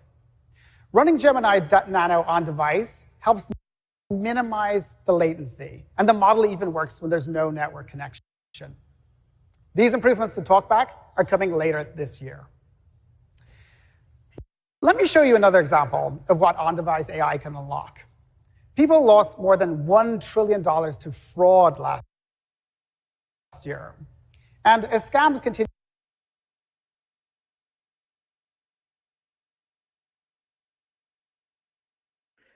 I'm just refreshing it because this is getting annoying with all that.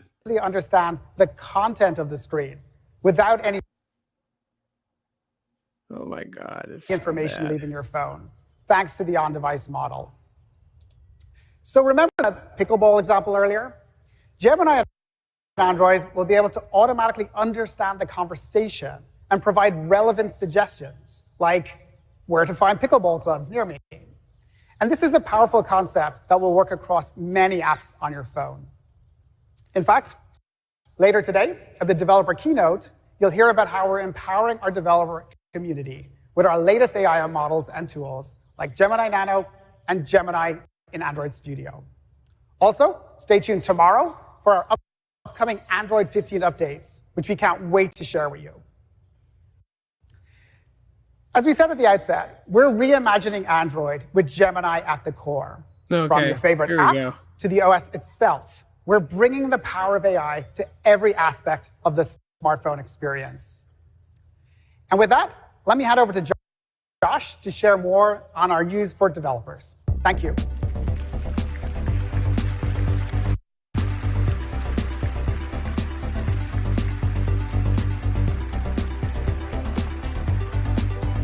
Thanks, Dave.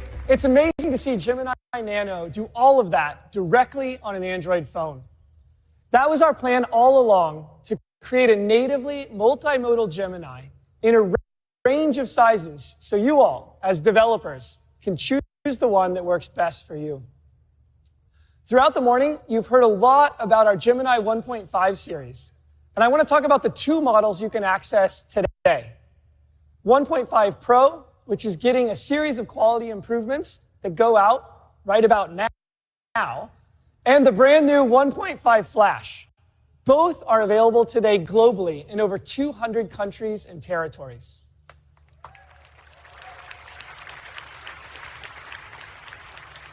You can go over to AI Studio or Vertex AI if you're a Google Cloud customer to give them a try. Now, both of these models are natively multimodal. That means you can interleave text, images, audio, and video as inputs and pack that massive 1 million token context window. And if you go to ai.google.dev today, you can sign up to try the 2 million token context window for 1.5 Pro. And we're also adding a bunch of new developer features, starting with video frame extraction. That's going to be in the Gemini API. Parallel function calling, so you can return more than one function call at a time. And my favorite, context caching. So you can send all of your files to the model once and not have to resend them over and over again. That should make the long context even more useful and more affordable. It ships next month.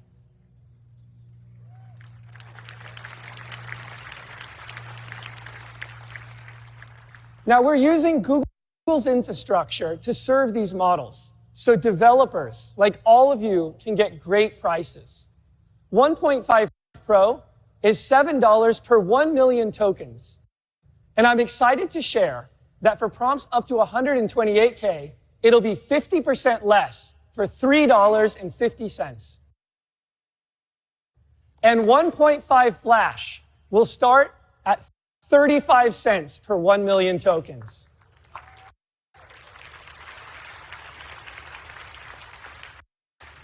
Now, one thing you might be wondering is which model is best for your use case. Here's how we've been thinking about it on the team. We use 1.5 Pro for complex tasks where you really want the highest quality response. And it's okay if it takes a little bit longer to come back. We're using 1.5 Flash for quick tasks where the speed of the model is what matters the most. And as a developer, you can go try them both out today and see what works best for you. Now, I'm going to show you how it works here in AI Studio, the fastest way to build with Gemini. And we'll pull it up here. And you can see this is AI Studio. It's free to use. You don't have to configure anything to get going. You just go to aistudio.google.com, log in with your Google account, and you can just pick the model here in the right that works best for you. So one of the ways we've been using 1.5 Flash is to actually learn from customer feedback about some of our labs products. Flash makes this possible with its low latency. So what we did here is we just took a bunch of different feedback from our customer forums. You can put it into Flash, load up a prompt, and hit run. Now in the background, what it's going to do is it's going to go through that 93,000 token pile of information, and you can see here, start streaming it back. Now, this is really helpful because it pulls out the themes for us. It gives us all the right places where we can start to look. And you can see this is from some of the benefits from Notebook LM. Like we showed you don't earlier. have to look because it does the looking for you. Now, what's great about this is that you can take something like this in AI Studio, prototyped here in 10 seconds, and with one click in the upper left, get an API key, or over here in the upper right, just tap Get Code. And you've got all of the model configurations, the safety settings, ready to go straight into your IDE. Now, over time, if you find that you need more enterprise-grade features, you can use these same Gemini 1.5 models and the same configurations right in Vertex AI. That way, you can scale up with Google Cloud as your enterprise needs grow.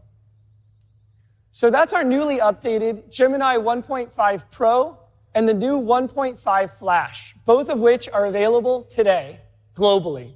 And you'll hear a lot more about them in the developer keynote later today.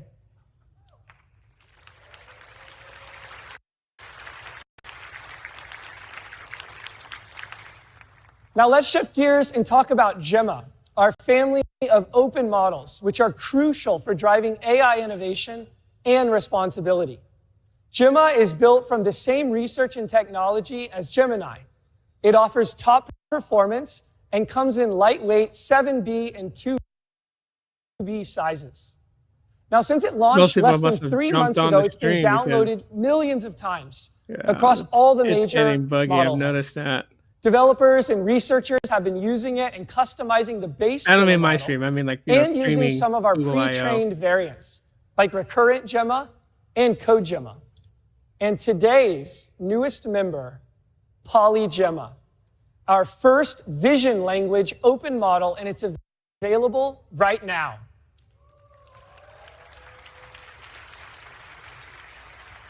It's optimized for a range of image captioning, visual Q&A, and other image labeling tasks, so go give it a try. I'm also too excited to announce that we have Gemma 2 coming. It's the next generation of Gemma, and it will be available in June. One of the top requests we've heard from developers is for a bigger Gemma model. Today's event for but it's this still year, got to fit in a size Google that's AI easy 2024 for all of you to use. instead of Google I/O. So in a few weeks, we'll be adding a new 27 billion parameter model to Gemma 2. And here's what's great about it. This size is optimized by NVIDIA to run on next-gen GPUs and can run efficiently on a single TPU host in Vertex AI. So this quality to size ratio is amazing because it will outperform models more than twice its size. We can't wait to see what you're going to build with it.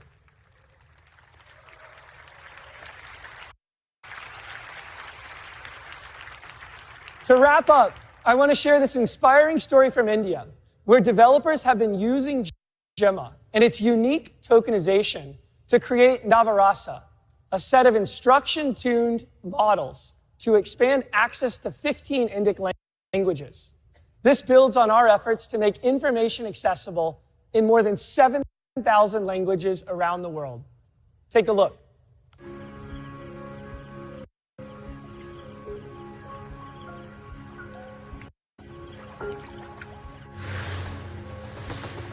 Language is a very interesting problem to solve, actually. And given India has a huge variety of languages and it changes every 5 kilometers.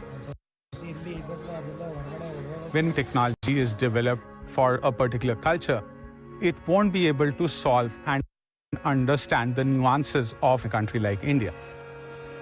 One of Gemma's features is an incredibly powerful tokenizer, which enables the model to use hundreds of thousands of words, symbols, and characters across so many alphabets and language systems. This large vocabulary is critical to adapting Gemma to power projects like Navrasa. Navrasa is a model that's trained for Indic languages. It's a fine-tuned model based on Google's Gemma. We built Navrasa to make large language models culturally rooted, where people can talk in their native language and get the responses in their native language. Our biggest dream is to build a model to include everyone from all corners of India. तो हमें AI को use करके एक ऐसी technology चाहिए कि कोई भी पीछे ना रहे और हर कोई इसको यूज कर सके. Today, the language that you speak in could be the tool and the technology that you use for solving your real-world problems. And that's the power of generative AI that we want to bring to every corner of India and the entire world.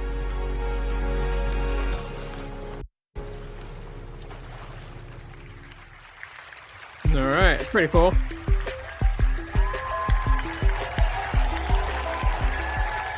Are they expanding more on it? Listening to everything that's been announced today, it's clear that AI is already helping people from their everyday tasks to their most ambitious, going back into another AI productive, discussion and imaginative endeavors. Don't get me wrong. All this Our stuff AI is really innovations cool. It like really is. multimodality, long context, and agents are at the cutting edge of what this technology can do. Yeah, it is Take great it to for a language whole barriers. new level, its capacity to help people. I just felt that they drug it out Yet, as and with become any repetitive emerging in each technology, segment, and it's like there are still you know, risks and new questions that will arise. Then again, I'm as probably AI being advances insensitive because there's probably and some its people uses that just evolve. watch this because they want to In learn navigating something, these don't know too much complexities, about it. we're Maybe guided the by our AI repetitiveness is principles. probably needed, but And we're learning from yeah, our I don't know. users, I'm probably partners, just being an and asshole. our own research. To us, building AI responsibly means both addressing the risks and maximizing the benefits for people and society. Let me begin with what we're doing to address the risks. Here, I want to focus I'm about to step on away for a second. how we're Bathroom break. improving our models But and this will continue protecting streaming, against so their misuse. I'll be right back. Beyond what Demis shared earlier, we're improving our models with an industry standard practice called red teaming, in which we test our own models and try to break them to identify weaknesses. Adding to this work, we're developing a cutting-edge technique we call AI-assisted red teaming. This draws on Google DeepMind's gaming breakthroughs like AlphaGo, where we train AI agents to compete against each other and improve and expand the scope of their red teaming capabilities. We're developing AI models with these capabilities to help address adversarial prompting and limit problematic outputs. We're also improving our models with feedback from two important groups: thousands of internal safety experts with a range of disciplines, and a range of independent experts from academia to civil society. Both groups help us identify emerging risks from cybersecurity threats to potentially dangerous capabilities in areas like chem-bio. Combining human insight with our safety testing methods will help make our models and products more accurate, reliable, and safer. This is particularly important as technical advances like better intonation make interactions with AI feel and sound more human-like. We're doing a lot of research in this area, including the potential for harm and misuse. We're also developing new tools to help prevent the misuse of our models. For example, Imagen 3 and Veo create more realistic imagery and videos. We must also consider how they might be misused to spread misinformation. To help, last year, we introduced SynthID, a tool that adds imperceptible watermarks to our AI-generated images and audio so that they're easier to identify. Today, we're expanding SynthID to 2 new modalities, text and video. These launches build on our efforts to deploy state-of-the-art watermarking capabilities across modalities. Moving forward, we'll keep integrating advances like watermarking and other emerging techniques to secure our latest generations of Gemini, Imagen, Lyria, and Veo models. We're also committed to working with the ecosystem with all of you to help others build on the advances we're making. And in the coming months, we'll be open sourcing SynthID text watermarking. This will be available in our updated responsible generative AI toolkit, which we created to make it easier for developers to build AI responsibly. We're also collaborating with C2PA, and we support C2PA collaborating with Adobe, Microsoft, startups, and many others to build and implement standards that improve the transparency of digital media. Now, let's turn to the second and equally important part of our responsible AI approach, how we're building AI to benefit people and society. Today, our AI advances are helping to solve real-world problems like accelerating the work of 1.8 million scientists in 190 countries who are using AlphaFold to work on issues like neglected diseases, helping predict floods in more than 80 countries, and helping organizations like the United Nations track progress on the world's 17 Sustainable Development Goals with data commons. And now, generative AI is unlocking new ways for us to make the world's information and knowledge universally accessible and useful for learning. Billions of people already use Google products to learn every day. And generative AI is opening up new possibilities, allowing us to ask questions like, what if everyone, everywhere, could have their own personal AI tutor on any topic? Or, what if every educator could have their own assistant in the classroom? Today marks a new chapter for learning and education at Google. I'm excited to introduce LearnLM, our new family of models based on Gemini and fine-tuned for learning. LearnLM is grounded in educational research, making learning experiences more personal and engaging. And it's coming to the products you use every day, like Search, Android, Gemini, and YouTube. Okay. In fact, you've already seen LearnLM on stage today when it helps Samir with his son's homework on Android. Now let's see how this works in the Gemini app. Earlier, Sissy introduced Gems, custom versions of Gemini that can act as personal assistive experts on any topic. We're developing some pre-made gems, which will be available in the Gemini app and web experience, including one called Learning Coach. With Learning Coach, you can get step-by-step study guidance, along with helpful practice and memory techniques designed to build understanding rather than just give you the answer. Let's say you're a college student studying for an upcoming biology exam. If you need a tip to remember the formula for photosynthesis, Learning Coach can help. Learning Coach, along with other pre-made gems, will launch in Gemini in the coming months. And you can imagine what features like Gemini Live can unlock for learning. Another example is a new feature in YouTube. that uses LearnLM to make educational videos more interactive, allowing you to ask a clarifying question, get a helpful explanation, or take a quiz. This even works for those long lectures or seminars, thanks to Gemini model's long context capabilities. This feature in YouTube is already rolling out to select Android users.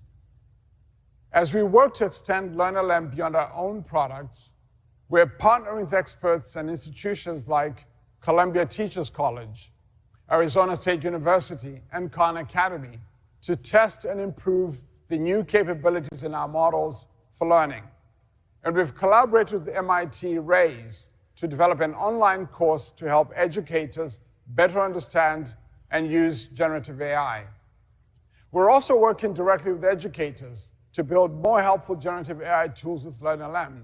For example, in Google Classroom, we're drawing on the advances we've heard about today to develop new ways to simplify and improve lesson planning and enable teachers to tailor lessons and content to meet the individual needs of their students. Standing here today makes me think back to my own time as an undergraduate. Then AI was considered speculative, far from any real-world uses. Right. Today we can see how much is already real. Quite how a much bit. is already helping people from their Quite a everyday bit is tasks real. to their most ambitious, productive, and imaginative endeavors. And how much more is still to come. This is what motivates us. I'm excited about what's ahead and what we'll build with all of you. Back to you, Sundar. Are we not getting an unveiling of the Pixel Fold 2 or any of that? Like, what's happening here? I know this is more of a keynote for, like, you know, software and AI, and I Thanks, expected that, James. but I expected some small All of this announcement. shows the important progress we have made as we take a bold and responsible approach to making AI helpful for everyone. Before we wrap, I have a feeling that someone out there might be counting how many times we have mentioned AI today. Kind of like what they did with Apple, with 5G, 5G, Since the big 5G. theme today has been letting Google do the work for you, AI. we went ahead and counted so that Oh my you God. don't have to. 120. That is funny. Where's JoJo? See if we can find her in the crowd. That might be a record in how many times someone has said AI. I'm tempted to say it a few more times, but I won't. Anyhow, this tally is more than just a punchline. It reflects something much deeper. We've been AI first in our approach for a long time. Our decades of research leadership have pioneered many of the modern breakthroughs that power AI progress for us and for the 123. industry. On top of that, we have world-leading infrastructure built for the AI era. 124. Cutting-edge innovation in search now powered by Gemini. Products that help at extraordinary scale, including 15 products with over 500 million users. And platforms that enable everyone, partners, customers, creators, and all of you to invent the future. This progress is only possible because of our incredible developer community. You're making it real through the experiences you build every day. So to everyone here in Shoreline, and the millions more watching around the world, here's to the possibilities ahead and creating them together. Thank you. It's 11:52 a.m. We got 8 minutes left. Are you making Allow some me to small reintroduce announcements? myself. My name is.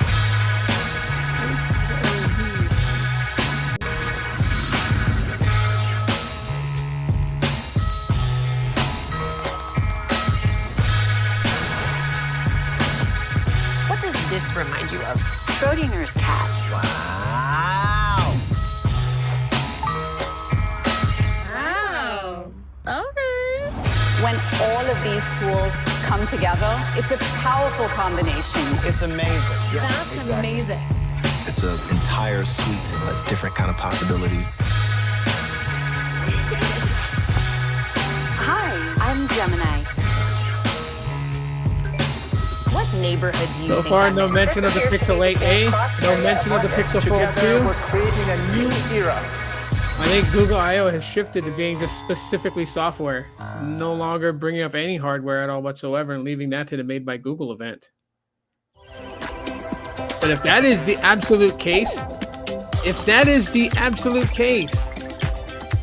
man, oh man, when is the Pixel Fold 2 going to release?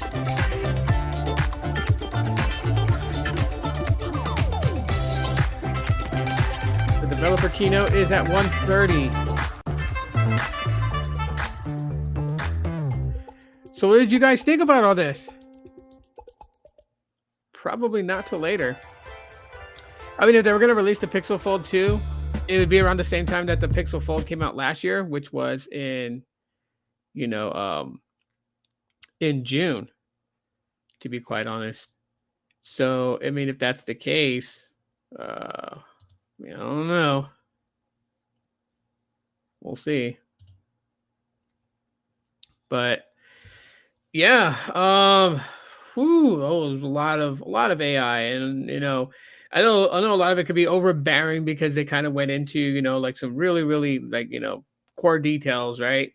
For the average person that is pretty much knowledgeable about mobile technology, but not that in depth core of it, especially with software. Because one of the things that I've always been pushing for so many years when it comes to smartphones and everything like that, and my years being on YouTube and my years of reviewing devices time and time, my years of reviewing custom ROMs built by at-home developers. One of the things I've always really pushed is that software is such a huge part. With today, and I'm not bashing any other creator. I'm not tearing down any other creator's work, so don't take it in that context. But I'm just putting it in my perspective of things. But I noticed a lot of YouTubers, a lot of YouTube content creators that delve into mobile technology put a lot more emphasis in hardware than they do software. Everything to them is down to the nitty gritty, from it doesn't have 120 hertz refresh rate, it's not made of glass, it's not it's not this, it's not that, and the third.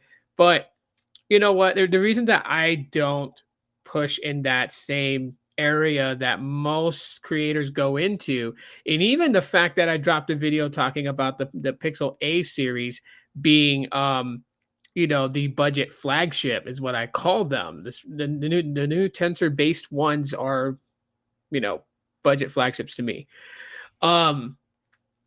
People disagree with me on that, and then it's because my perspective is different.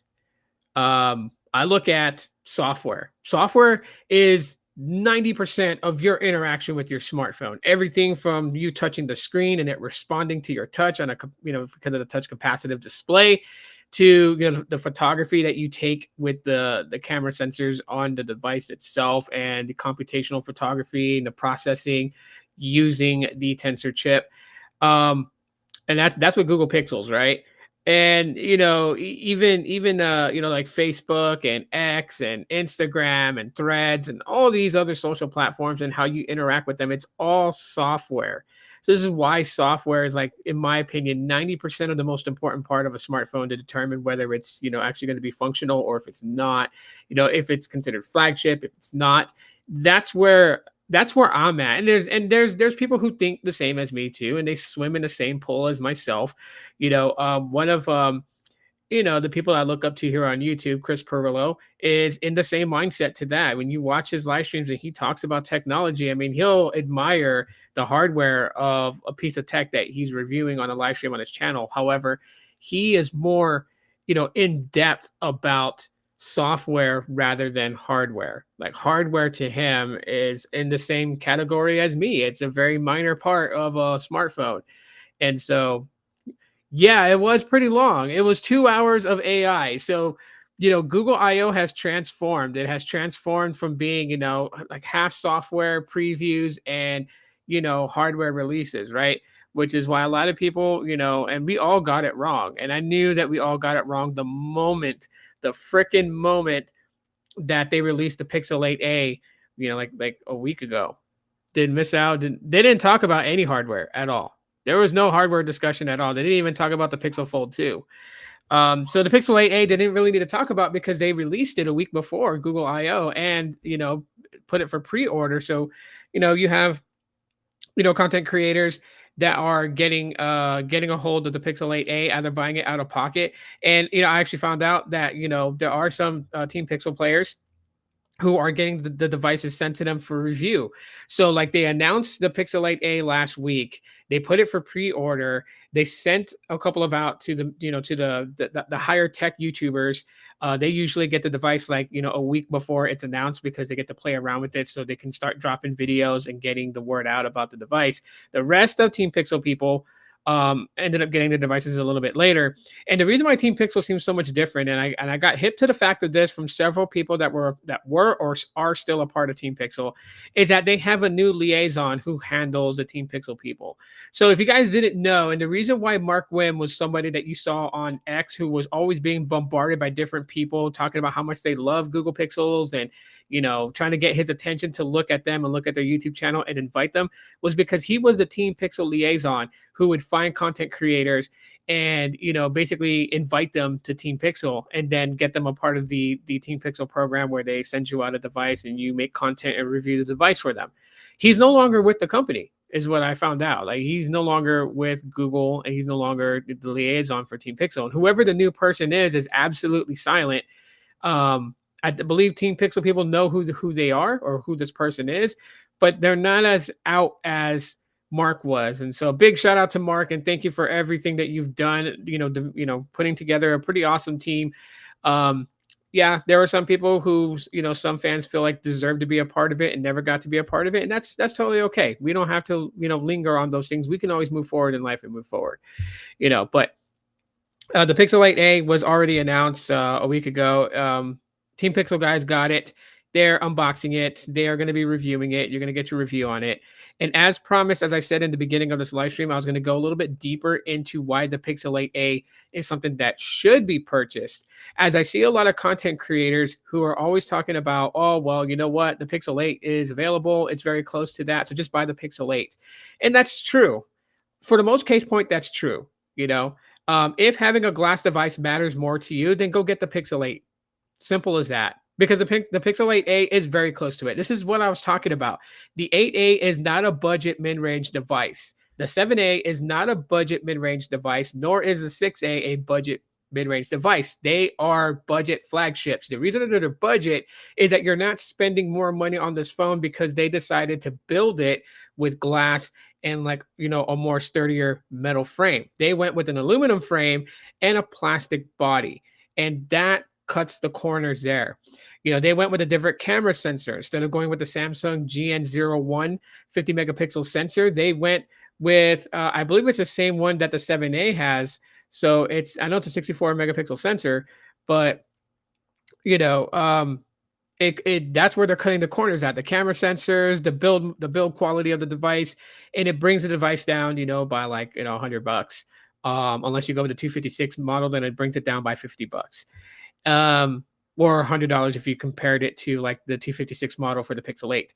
However, the reason why I say that, if you're a Pixel fan, right? Because there are Pixel fans out there, and let's not make fun of them. There's people who collect iPhones, right? I mean, think of iJustine. She has about every iPhone that ever came out. She collects them. She doesn't throw them away or sell them or anything like that. They're all, properly stored for nostalgic purposes. She can always whip out like an iPhone 3GS just to do like a review video on it in 2024 if she wanted to, right? So there's fans of iPhones. There's fans of Samsung devices. There's fans of these things, right?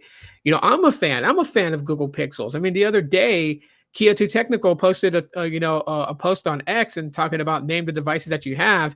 And when I listed out the devices that I have on X, I did, looked at it and I'm like, yeah, I got a long list of Pixel phones. And these are just phones. I didn't even mention my Pixel Book Go. I didn't mention, my Nexus tablet, any Nexus devices that I have.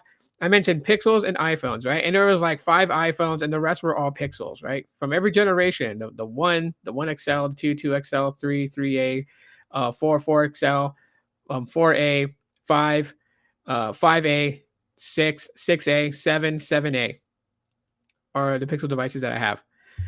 Missing a few, some of the XL models and the 8 series. But there are fans of Google Pixels, and I'm a huge fan of the A series devices because even before they started coming with the Tensor chip as their the main flagship release, right? They were using mid ranges, right? This is why I said that Pixel 3a to Pixel 5a, I would consider those to be like the budget mid range pixels because they used a mid range processor, something that was, kind of powerful, but not too powerful, efficient on battery, obviously to give you better battery life, and just was able. It was what we classify as a capable chip. And so because it's classified as a capable chip, it gave you a decent experience, but it didn't give you the best experience out there.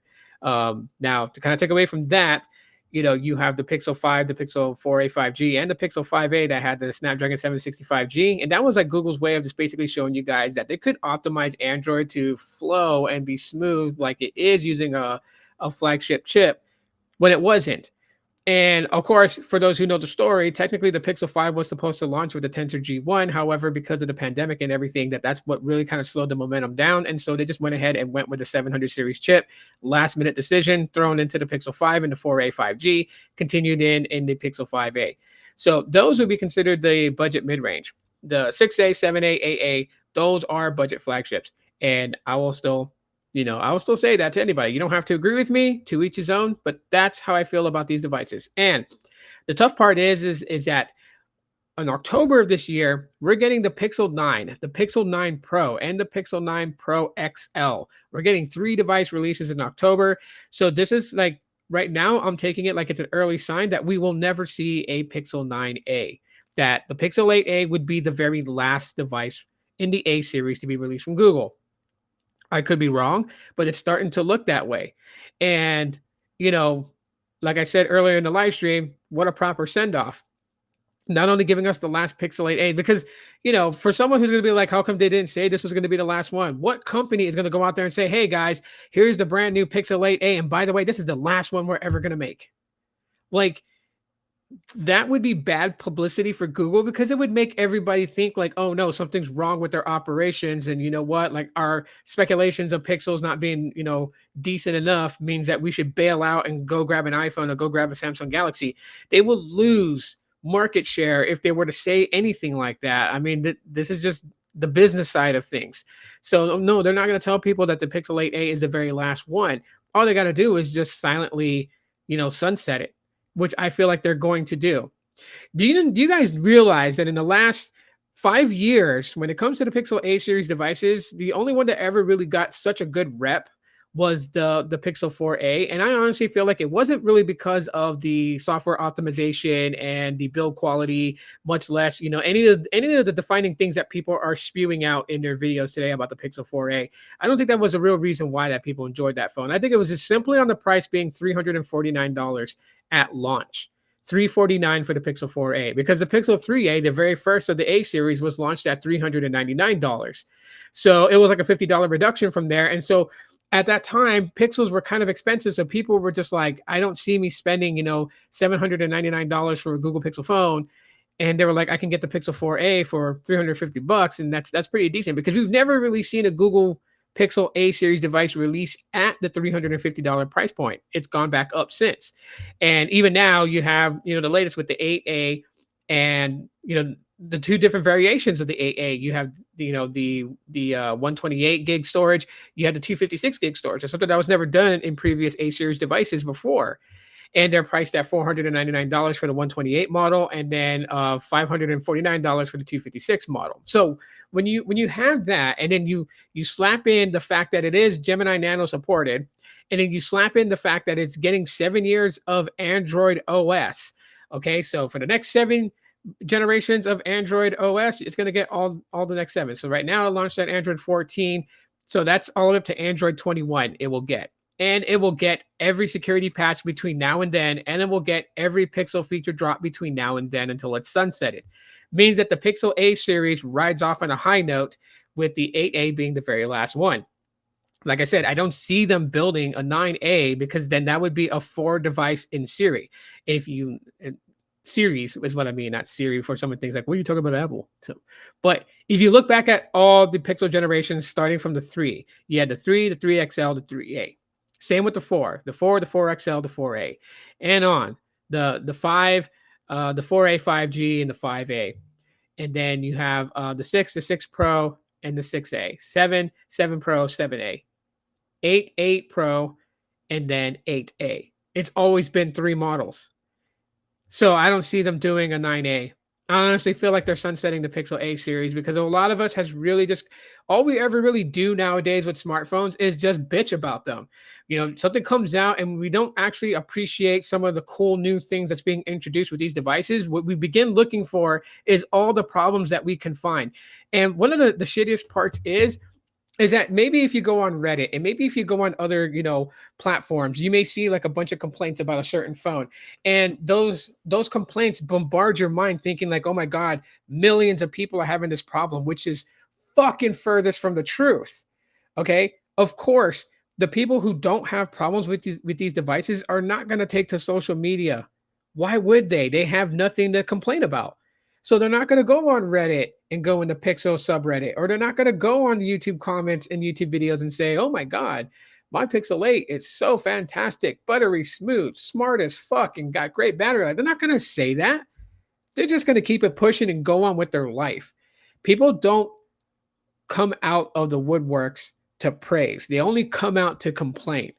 And so the ones you're seeing are the people that have a defective device, or they're only telling you half stories, because I can tell you so many times how people will say certain things and it sounds so detrimental. It sounds so bad. But then when I look deeper into what they're saying and the things they're mentioning, and I realize, oh, I can tell you that it's user error. Oh no, they want to get into a fight and everything, and on a fucking platform that absolutely makes like it has no bearing in life. And then cuss me out, cuss my kids out, cuss my dog out, it's because they have no ground. Once you take away the ground that they have to stand on in any type of debate, nobody just admits defeat. Nobody just says, "Okay, you know what? Maybe you're right. Maybe I'll look into it further. Didn't mean to go off on you. My bad." Like, heaven forbid you apologize out of sheer respect, right? Like, respect is out the fucking window these days. People don't even have it anymore. And so they just want to go to a whole different route and argue. This is the reason why I don't participate a lot in communities that have to do with tech, because I'm not going to spend my time freaking arguing with people over something.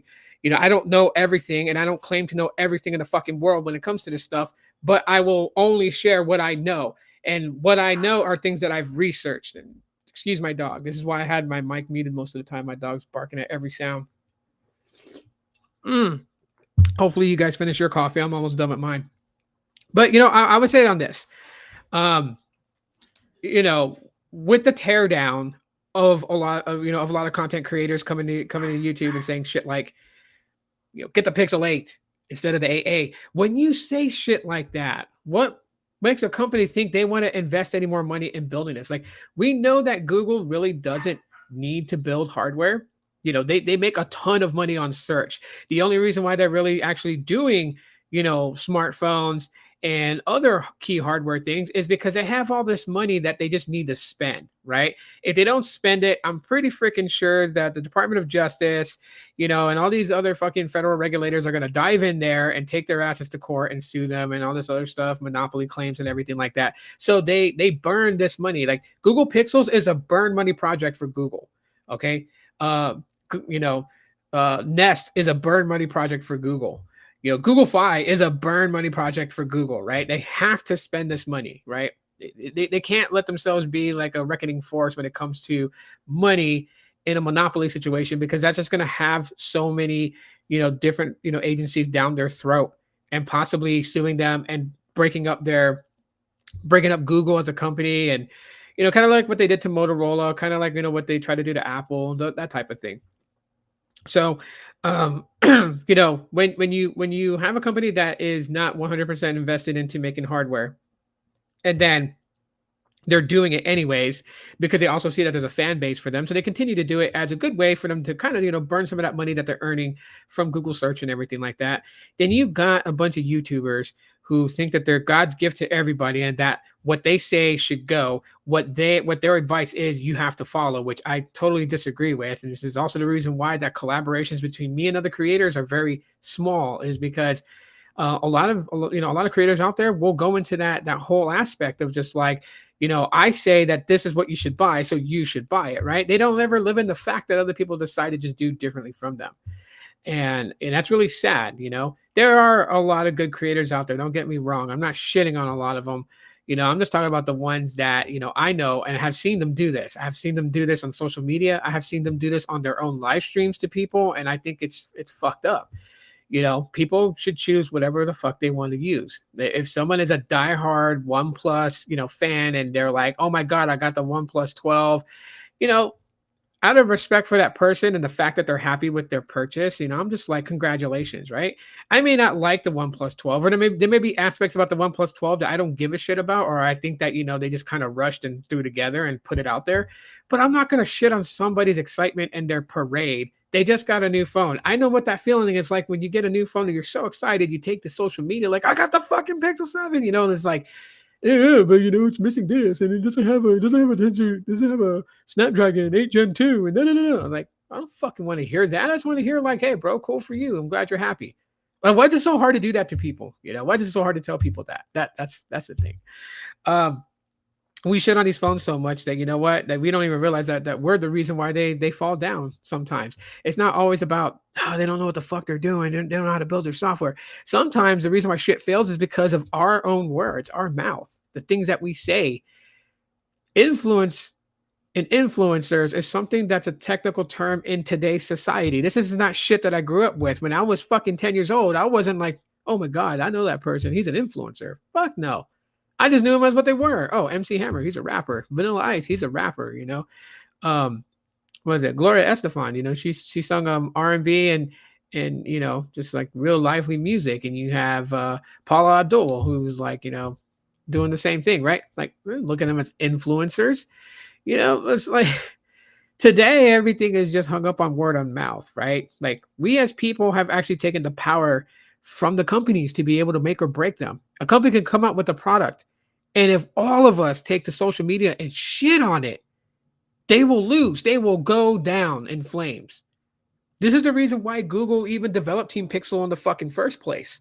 They knew that rather than spending millions of dollars on ad campaigns, one of the best and most truest ways for them to get the word out that Google is here to stay with a hardware product for you guys to use to compete against Apple and to compete against Samsung was the Google Pixel phones. They put them in the hand of content creators. And then you had a liaison like Mark Wim, who also pretty much understood that concept, who pretty much went, okay, well, you know what? Everyone is kind of seeing through the shit here because we're giving it to MKBHD, we're giving it to iJustine, we're giving it to Unbox Therapy, The Unlocker, and all these other big time guys. Let me find some other content creators who are serious about their craft and what they do on YouTube that are not in that bracket. And so he started reaching out to every content creator he can find that he felt was good, in between, from the ones that only had like 250 subscribers to the ones that had, 20,000 subscribers to the ones that had 150,000 subscribers. And then you had the big time million subscriber people. He went on all boards and gave the phone to people for them to say, hey, do a review on this. Just follow our guidelines here. If there was, like an NDA clause that they had to sign, that or an embargo, not an NDA, but an embargo that they had to sign and had to hold off on mentioning things about the phone until this certain date, this certain time. They had to abide by that, but they got the phones, they unboxed them, they reviewed them, they told you things about them, they took pictures with them, they recorded videos with them, and then they did a whole, this is my full review on this phone. And it fucking worked. It worked because I walk around in my city. My city is like the 6th or 5th largest city in the United States. I walk around and I can find people, just everyday people, just walking around with a Google Pixel phone in their hand, whether they have the Pixel 7, the Pixel 6, the A series, like the 6A, the 7A. I found people walking with the Pixel 5A and the Pixel 5. I seen people still walking with Pixel 3 XLs. They discovered it because of content creators here on YouTube, So we do have the power to make or break something. And I feel like that a lot of the complaints, a lot of the bitching that we did with the Pixel 7a and the Pixel 6a, like one of the biggest things, and I will still stick by this today. I don't care if someone dislikes me for this, but one of the most stupidest excuses I've ever heard of why a phone is not good is because, oh my God, Pixel 6a launched and it only has 60 hertz refresh rate. I don't give a fuck if you can see your porn so much smoother that it seems real life to you. 60 hertz is just fine. iPhones have 60 hertz display. You don't see the iSheep running around bitching about the display itself. I mean, yeah, they've upped it, with promotion and everything like that, but still, you don't really hear a lot of people who love iPhones talking about, oh my God, my iPhone's so great because of promotion. They don't care. They like iOS. It's easy for them. They like iMessage. They like FaceTime, and that's what the fuck they're using, and that's all they care about. And the same thing kind of goes in that sense. Pixel fans, real Pixel fans, like the phones. What they are, 60 hertz refresh doesn't fucking mean shit. That's how you can play your video game smoother. You know, the conversion from a fucking home console to a smartphone is the reason why video gaming has taken up majority of time for people, that people don't have time to do real things in life. Is the reasons why that people are like becoming obese. The reason why people just sit around all day staring at their screens and their eyes get fucked up. This is like, it has to be a level of balance when it comes to technology, which I've preached about before, and I don't want to get into that because that's a whole different freaking door full of demons. I'll say that for another time. But what I will say is this. I will tell people that if you are a true Pixel fan, and if you really enjoyed the A series devices from the very first Pixel 3a to the most recent release Pixel 8a, then to other fans that don't have the 8a, you should get it. Not because, you know, you're not thinking of getting the Pixel 8. You can wait until the Pixel 8 goes on sale down the road in the future and get it for far less cheaper. But I will say that, you know, at the same time, the 8a will probably be the last A series device. Hopefully not. Hopefully I'm so fucking wrong and Google just smacks me in the face with the big G logo to say, here's the 9A next year around, right? A year from now. But it just doesn't seem like it's going to be that. It feels like that we're just getting the 9 Pro, and the 9 Pro XL. And, you know, I would make an advice to Google and say that, you know, like, yeah, people kind of like that shiny look, but I think we're more inclined to having like a more matte finish and texture on the back. The fact that the 9 is going to be glossy just like annoys me because it's going to be like super slick, right? So kind of like pushing you to get the 9 Pro, you know, but I mean, 9 Pro is good in this context of like, if you want more camera sensors and stuff like that. I'm going to get some of these comments here before I wrap it up. So let's see. I kind of missed some comments. It was more like Google AI. Yeah, I said that earlier in the live stream. I was like, they should have just called this Google AI 2024 instead of Google I/O, because it was all about AI. But, you know, Google's very like intense with that. Same as the SE, there are budget Apple and Google phones. Oh, hot budget phones.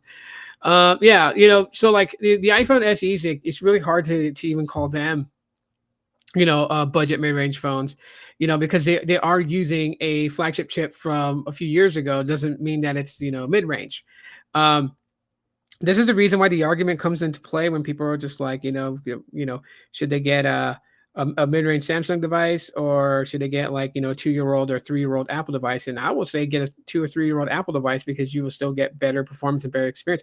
I'm fucking using an iPhone 11 Pro Max and an iPhone 12.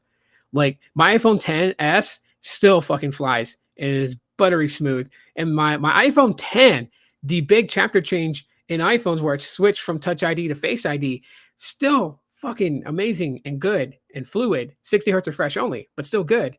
You know, Face ID, and man, oh man, it's still good. So, you know, when it comes to Samsungs, I would say the same thing. Like, if you don't want to get like today's current flagship Galaxy S24 Ultra, then get the Galaxy S20, get the Galaxy S21 if you can find them at a very decent price. Same thing with Pixels. You know, with Pixels, I wouldn't go back as far as the Pixel 5a. I mean, they're smooth as fuck. I still use them too. But if you're really wanting like flagship experience, you know what? Like, if you don't want to pay top dollar for the, you know, the Pro models or for the base models, then get the A series models. They're just the same. I have a 6a and the 6. Use them side by side, no difference. Have the 7 and the 7a. Use them side by side, no difference. So I would say that. Let's see. I don't think it's the last one. I think they want to match the Apple phone prices. I know that they're going to start matching the Apple phone prices because they've now already got the attention of, you know, the non-nerds, right? Like Google Pixels has always had the attention of the nerds and whatnot, and they were really trying to break away. They're not trying to abandon us nerds. They just want more of a reach to people that are non-nerds. And so like they finally got that attention. So that's the reason why you don't see a lot of Team Pixel involved anymore. Like they can start throwing ads on streaming subscriptions and live TV because people know what a Pixel is now. 100% agree. Fake influence and narratives. Yeah. Yeah, they're out there. They are out there. I mean, come on. I've been doing this, since 2010. I've seen people come and go. I've seen people strictly only set up a YouTube channel and start talking about mobile technology because they're in hopes of just getting sponsored from LG and Motorola and Samsung and Google. They want a free Nexus, they want a free Galaxy S, they want a free fucking LG G series device. That's all they were looking at. And when it didn't take off, when people finally started to see through all their bullshit, I mean, fuck, there was a YouTuber that was like out here and was blowing up. He was getting huge and huge and huge. And I was like, yeah, this guy's got it. He's pretty good. Like I enjoyed his live streams and everything like that. And come to find out, a couple of other content creators collaborated with him, took him in. They're created like a friendship on YouTube.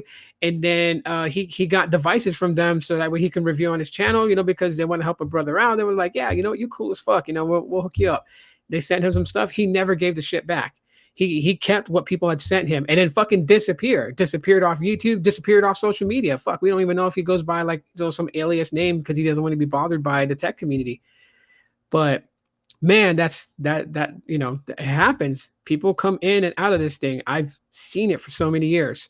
I've watched my channel slowly grow because someone would come in and they would just have that greatness to them, able to capture an audience and be able to maintain that audience's interest in hearing everything they had to say, and then they would squander it because they didn't get their way, they didn't get sponsored, they didn't get free shit, and boom, they're gone. They don't give a shit anymore. Like you go to their channel and their channel like has old videos from like fucking 7 years ago, and then you go to their social media and now they're doing shit like parkour or something, completely switch up, completely change, and no interest in tech. Some of the saddest things is watching the people that, mattered in this tech space kind of go, right? Like Max Lee really doesn't do much other than what he does over there now that he lives in Korea. He'll go live every now and then and, he'll do some reviews on some tech products that you would only find, in South Korea or in Thailand. He frequents Thailand every now and then.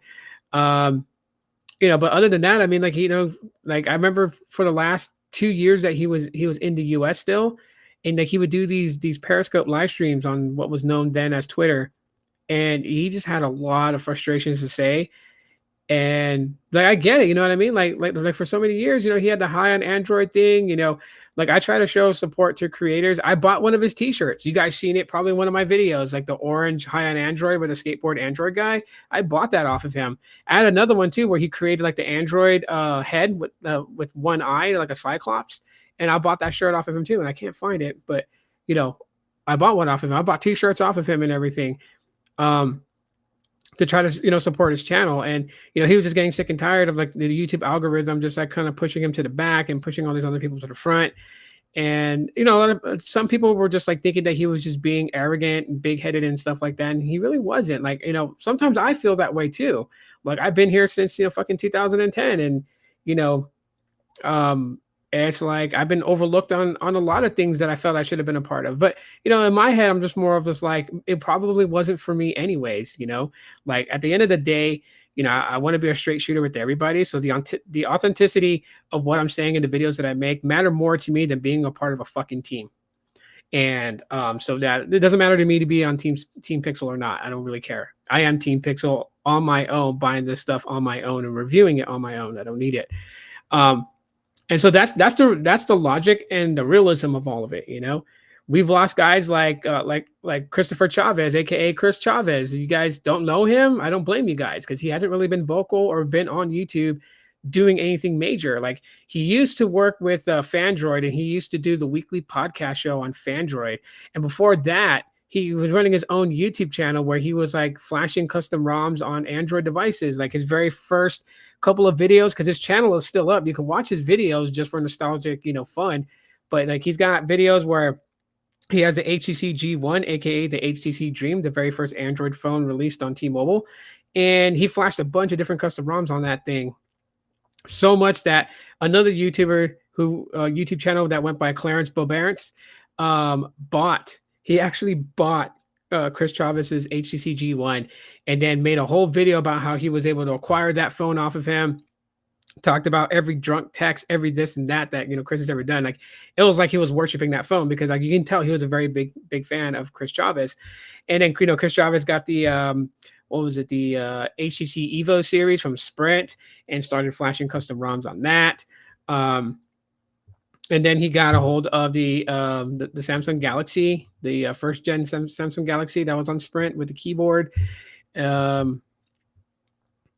Started doing some videos on that. Little by little, he transitioned from doing custom ROM reviews to just doing phone reviews. And eventually, because he was hired and working for Fandroid as a writer, he was doing the nighttime shift, writing up articles for the website, and then doing that and plus doing the weekend podcast on Fandroid. And I believe now he's in collaboration or in works with Swappa. So he works for Swappa, and he also makes little short clip videos about Swappa to kind of help people understand how Swappa works and, how to buy devices from them and stuff like that. Like a lot of the old time OG people just kind of like transitioned away. A lot of the ones that, kind of really just, made this into an enterprise for them to make, like 6 figures every year off of YouTube videos and sponsorship deals and stuff like that, obviously are thriving. The tech space has seen a very big transition, and I watched it all go down. I'm like that little person that was in the dark just watching everything, and I'm still here today, still making videos, still live streaming and all that stuff, and still having fun. I love it. I love it for what it is. But I've seen it all done, and so YouTube is just weird. Anyways, it's been about 2.5 hours. I'm gonna let you guys go and enjoy the rest of your day. Thanks for hanging out with me. If you're here on YouTube, please smash the like button. It really freaking helps out. If you are on X watching this live on X, don't be a stranger. Say hi. Anytime that I go live, just come in and say hi. I'm not an asshole, and I won't treat you like shit. You can conversate with me. You can have your own opinion, and I will never dismiss your opinion as long as you don't try to forcefully dismiss mine. We can always agree to disagree. That's what I firmly believe. If you guys enjoyed the content, especially on X, you want to help support my channel right there, you guys can hit the QR code. I'm still collecting it for my son. He's doing a fundraiser for his third grader's graduation ceremony, which is coming up tomorrow. So it's the last day to do it. If you guys want to pitch in, definitely scan that QR code. Anything helps. 10 cents, 5 cents, 25 cents, 50 cents, $1, doesn't matter. Whatever you want to help with, much appreciated. But the biggest way that you could really help me out is just hitting the like button. Hit that like button on YouTube. Hit the heart button on X. Retweet this and everything.